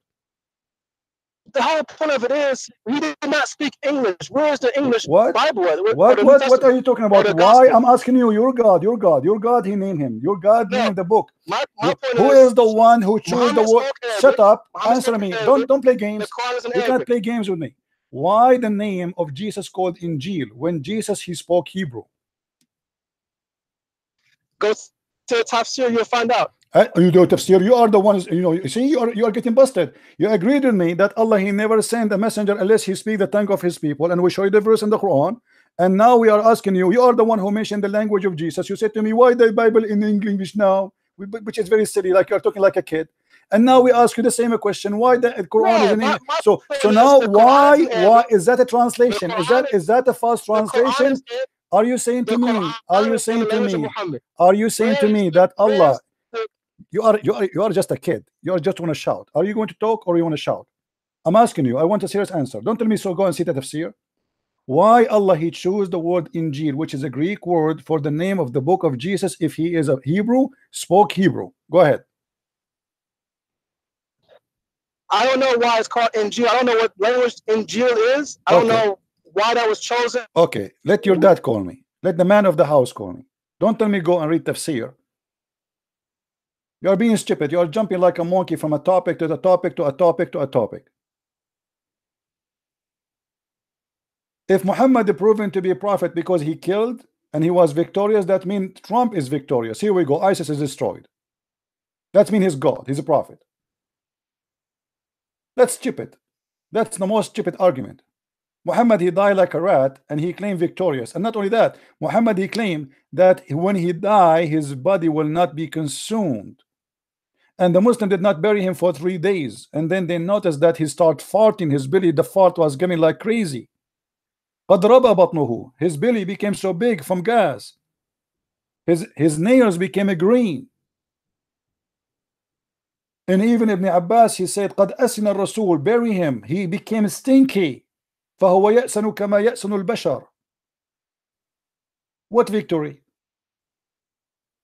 Forcing people to convert to your religion, this is not victory, my friend. The same day Muhammad, he died, the same day tens of thousands of Arab left Islam. Go and read the word, the history is called the War of Apostate. The same day Muhammad died. They just heard the news. What victory? Victory of a sword? You lost your sword. Your sword is not with you. Numbers mean nothing, because you Muslims are many cults today, and you are killing each other. You call yourself Muslim. Like, the funny about Muslims, you say to them, is the Shia Muslim? They say no. So why you count them? Why you count the Shia when you count the number of Muslims? Why you count the Ahmadiyya? Why you count the Duruz? Why you count the Batiniya? Why you count? They count every funny, stupid cult. Even they count the cult of what is called the Louis Farrakhan. They count, but you ask them about details. Suddenly, those are not Muslims, and those are not Muslims, and those are not Muslims, and those are not Muslims, and not Muslims. So who's Muslim? Nobody. Even the Muslim, even ISIS, they accuse Al-Qaeda not to be Muslims. And Al-Qaeda accuse ISIS not to be Muslims. When we ask the Muslims about ISIS, they say they are not Muslims. So who's the Muslims? Nobody. Nobody. Your numbers is potato, my friend. Don't call me. Don't call me. Let your dad call me. I want the man of the house to call me, your mom. With my respect to your mom. A bunch of kids, they have no idea what they are talking about. The proof of Muhammad to be a prophet, that he was victorious, he was not victorious. What kind of victory this victory is? He died with a very bad name and bad reputation. That is a defeat. The Bible says, what is the victory you make if you win the whole world and you lose yourself?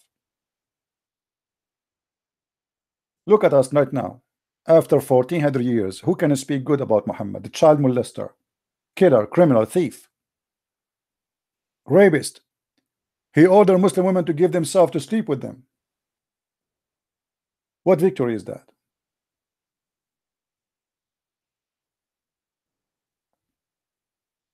The victorious is the one who make people love him. Can you hate Jesus? You cannot.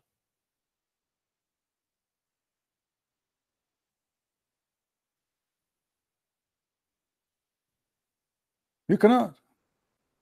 You might curse him, you might say bad, but sit by yourself alone and listen to yourself. You will find you cannot really hate him. He said, love your enemy. What do you want more? Pray for those who curse you. How you can hate such a person? You curse him, he pray for you. You say to him, I want to kill you, and you kill him, he says, okay, I forgive you. That is victory. Not a guy who attack people, kidnap their women, rape them, rape children, teach hate. That is not victory. And look at you.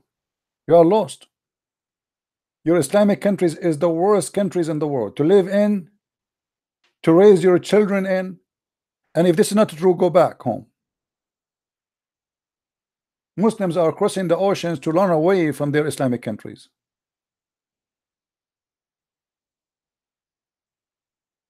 In Jordan, they forbid taxi drivers from having a stereo. A stereo with a like you can play songs. Why? Because you go in the taxi driver right away he start playing like 6 tape, you know, audio. When he have a female in the back, filthy. In Saudi Arabia, a woman, she cannot walk alone in the street, otherwise she will be kidnapped in 2 seconds. If a woman she go in the bus in Egypt, you will see what will happen to her. 1,000 dogs were around her, touching her all over. Go and see what Islam about my friend. Islamic countries are the worst. You are proud about what? I don't know. In the Middle East, we have to have bars over our windows. In America, we don't have bars over our windows. You cannot find one single house in the Middle East without bars, because if you don't have bars, your house will be wrapped in 5 minutes.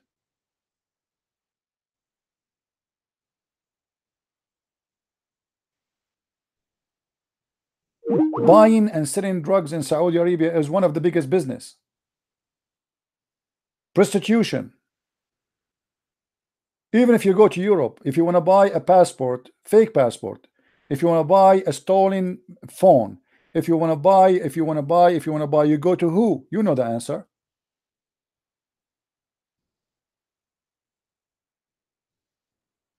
You will be victorious if you are blessed with peace and mercy and love. That will make you victorious, not by blood and bloodshed and suicide bombing and killing. Blessing is to love your neighbor and to love the same you love yourself, and even to love your enemy. That is a blessing, and that is victory. You spend your day teaching hate against people around you. The result of that, you die without peace. Your hate will kill you. If you are victorious, you should fight hate. If your religion teach you to fight hate, then you will be victorious. Not a God who says that Allah will spread hate and enmity between the Christians and the Jews. That is God is teaching hate. I don't hate the Muslims, and I will never hate them, for a very simple reason. I believe hate is wrong, and I believe that Jesus taught me what to do and what is right.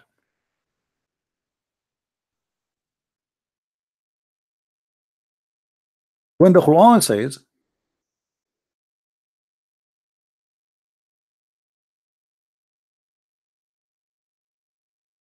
that Allah will spread hate and enmity between the Christians one to each other, that is nothing but accomplishment of the devil. Because is that going to make the Christian better people if we spread the hate between them? Obviously not. Is that going to fix the problem? Obviously not. Is that going to make the earth like heaven? Obviously it's the opposite. It's going to, this is satanic. God who target people to spread hate, that is devil. That is not God. This is the God of earth. He's the devil. The true God, if those Christians are lost, you show them the truth. You don't make them hate each other. What is that? Guide them, show them, teach them, love them, so they can see better. Since when hate is going to fix a problem? That is victory. If this is victory, then what is who you know, when you spread hate between the Christians and you make us hatred people, is that going to bring you a benefit? You see, actually here you see that Islam is a false religion. Very easy, because this is God is spreading hate. And same time, thank God that the Christians don't, this did not happen to them, which means Muhammad, he made a promise here that Allah will spread hate between us. Because imagine if we Christians, we hate the Muslims and we decide to destroy Islam by using weapon, Islamic countries will disappear in 5 minutes. You are no match in any war. But thanks God we follow Jesus. You should be yourself, you should be thankful that Christians don't do what you Muslims do. Imagine if the Muslims are the one who have the power of America. Imagine if the Muslims are the one who have the power of Russia or China. Just imagine what will happen to this earth.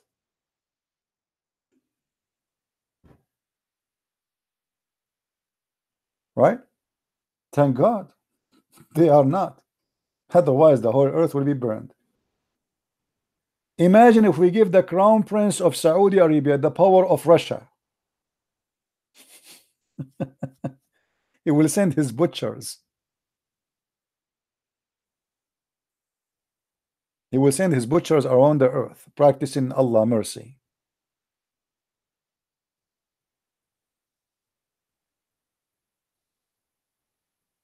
Actually, once a Saudi prince, he told me, he said, thank God. He was talking about his God. He said, thank God we don't have the power of America. I said, why?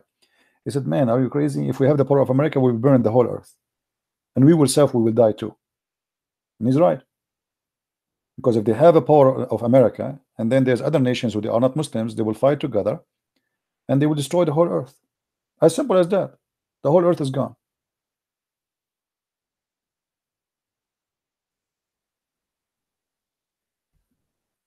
But you notice here, when the Muslim, he called me, how his logic work. The second you spank him, you get him in the corner, he jump, he changed the topic. Go back in the conversation and see how he jumped from a topic to topic to topic to topic like a monkey, in order to avoid what he claimed himself. You see, he is the one who called me, and he is the one who made the logic. And when the second we get him busted with his logic, he changed the topic right away. How come the Quran is preserved? How come we have a huge? We are 3 times more than you Muslims. If the number prove who is right, we are still a lot more than you. Since when the numbers are the proof of who is right, who is wrong?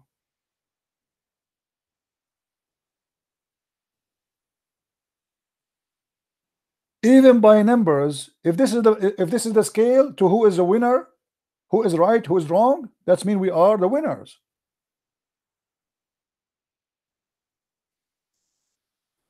In China, and I was in China, Christianity is going like glorious fire.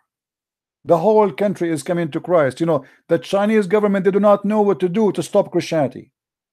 Every month they destroy a church. Every month, at least. Mega huge church. You cannot stop it. That's it. China is coming to Christ. I assure you, in less than 50 years from now, the president of China will be Christian, and he will take his first oath on the Bible. Communism is history. Actually, even already now in China, if you go and see what communism in China, you will laugh.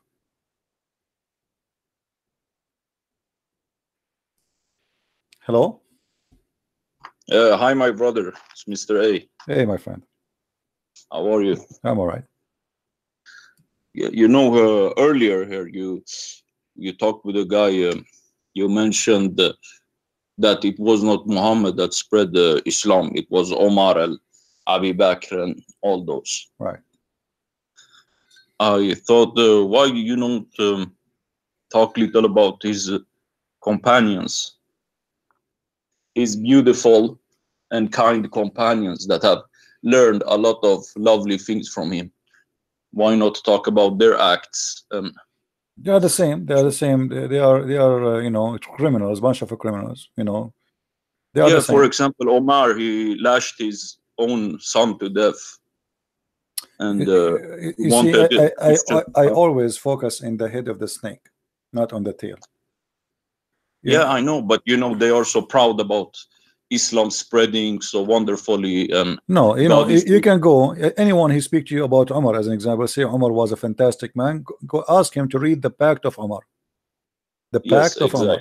Yeah, let him Christians read it. need to have hats. Yeah. Christians can go home to you and eat for 3 days, and you what nice things Muhammad have taught them. You see, right? You see, Islam is a big failure, and the proof, all countries which is controlled by Islam without other beliefs, it is bad. If you go to Saudi Arabia right now, if we take all the Christians out, if we take all the Hindus, if we take all the Buddhas, if we take even the atheists from Saudi Arabia will be in the tent immediately.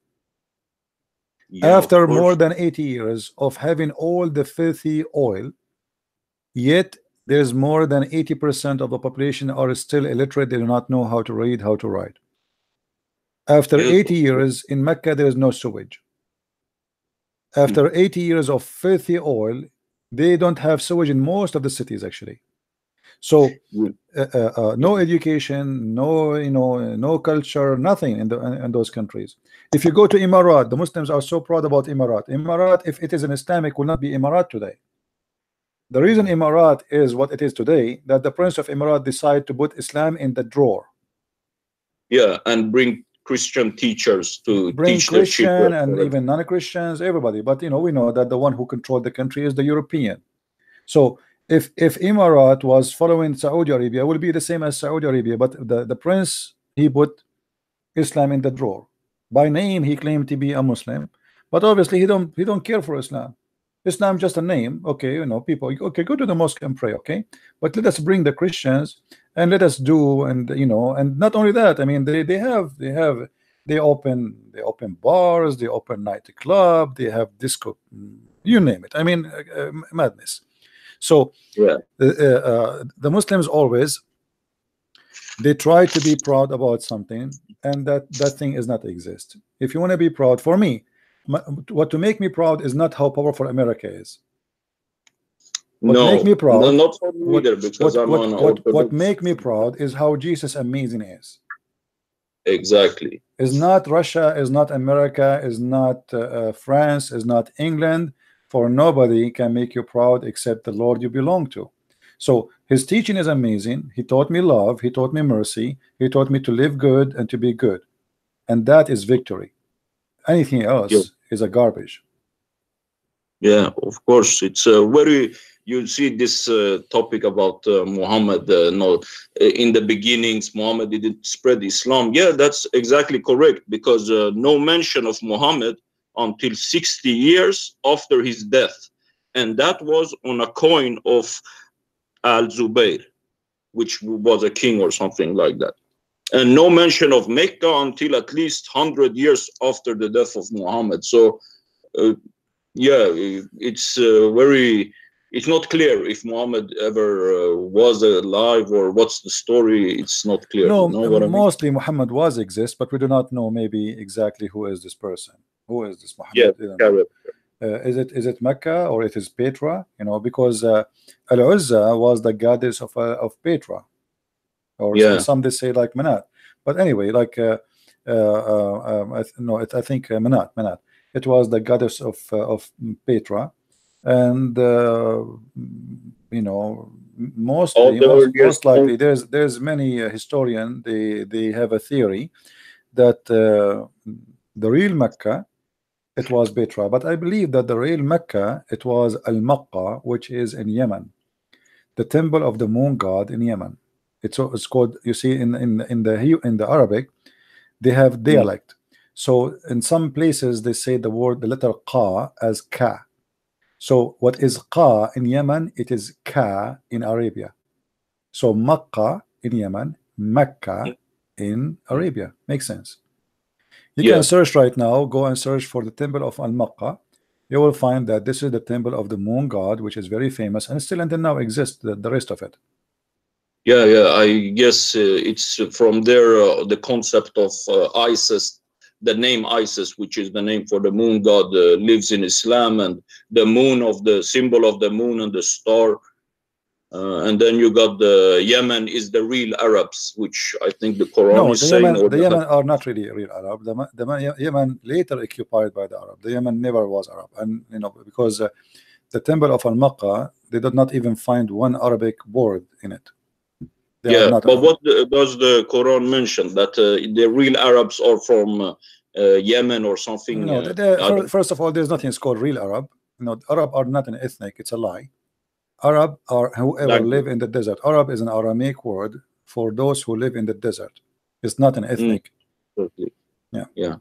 This is like, you know, Aram. You know Aramaic, right? Aram is Aramaic are the people who live in hills, and Arab is the one who live in the desert. So it doesn't matter who live in the desert. They call them Arab. Okay. It's not an ethnic. It's not one a group. It's not, you know, it can be many colors. It can be whatever. Like, so if we brought the Aramaic to America, and they will call the people of Arizona Arab. Yeah. All right, my friend. But I was referring to what I thought, what I know it's saying in the Quran, like it's pointing to that. I don't know, Muhammad said this, or I think Muhammad said this, that the real Arabs are from Yemen. This is what he said, not what I'm saying. This is a claim, but there's no Arab in Yemen, really. This is a lie. There's No, no doubt, because there is no Arabic language in Yemen exist in the ancient Yemen. You know, this is something new. You know, actually, even the Quran is speaking about the people of who the Jews, they killed them. Supposedly they are Christians, and he burned them. The Jews, they open like a tunnel in the ground, and they made a fire, and they burned all the Christians in that tunnel. So yeah, this is in chapter 85, verse number 4. So even the Quran confirmed that this was not a country for the Arab, and have nothing to do with the Arab. And those people who lived there first was the Christians, then the Jews, they took over it, and they killed the Christians, and then and I believe this is the story here. It's a mixed up story with many things. You know, Muhammad is trying to collect stories from here and there and try to make it a story. Maybe we can talk about that in some other time. Anything else, my friend? No, not really. I wanted to see here if I know your listeners and your audience, they know a lot about Islam now, and they have a strong knowledge in Islam. But I think our Christian brothers must have a strong knowledge in Christianity too. So I wonder if you want to hear a short encounter with the Holy One and Abraham, with the Son of God and Abraham, with the love of Noah and Abraham. If I can share you a short encounter from the Old Testament. Let us you know, do maybe in some other time, because today it's already 7 o'clock in my time, 7:10, and it's already really getting late for me. I understand. Yeah, so let us, maybe you can call me some other time and you can share with me whatever you want. Of course, of course. Thank God you, bless you, my brother. God bless. Take care. Take care. Bye. All right, my friends. Thank you, all of you, for being here. Look like Muslims are they could not find a smart Muslim to call us and to show us how Islam can be fit in any scale to be measured as a religion. You know, I don't see Islam as a religion. Islam, obviously, it's just a collection of cults. It's not even one cult. It's a collection of cults, and the Muslims, the poor Muslims, trying to make us believe that it is a religion, when everything in it proven to us that it is a very, very bad cult. Nothing makes sense. There's no connection between stories. Their book is funny, full of fairy tale stories. Their prophet have a very bad reputation, very bad ethic, very bad behavior, and he's not even qualified to work in the post office if you check the post office qualification, because the first thing to have somebody work in the post office is to be trustworthy, because he will go inside houses, in the yard of families who they have children playing there. This man, he cannot be allowed next to children. He been accused of a theft, he been accused of a rape, he been accused of killing, and all of this documented by Muslims and written by Muslims. You see, remember, all the reference we have about Islam is written by Muslims, which means anything is negative said, it is Muslims who deliver to us. But for the Muslim was not negative. For the Muslim, they call it victory. You see the logic? This is why Muslims, they reported those stories in their books, because when you are victorious and you think that this is the way to live, then why you will be ashamed of it? So because they were not ashamed of Muhammad marrying a child, they wrote the story. Because they were not ashamed of Muhammad raping women, they wrote the story.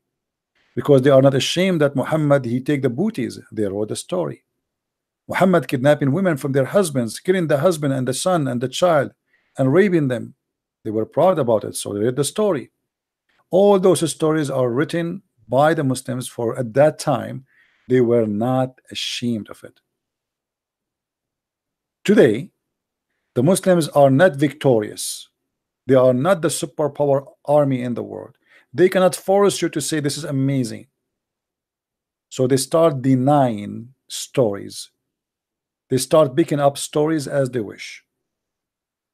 Stories they like it, make Muhammad look nice, they say we approve it. stories make Muhammad look like a criminal or stupid, they disapprove it. But that will not work with us, and we are here to get Islam busted. Thank you very much for being here. May the Lord bless you. Until we see you soon again, maybe tomorrow if we can. Christ is Lord, Islam is false. And see you soon again. Thank you.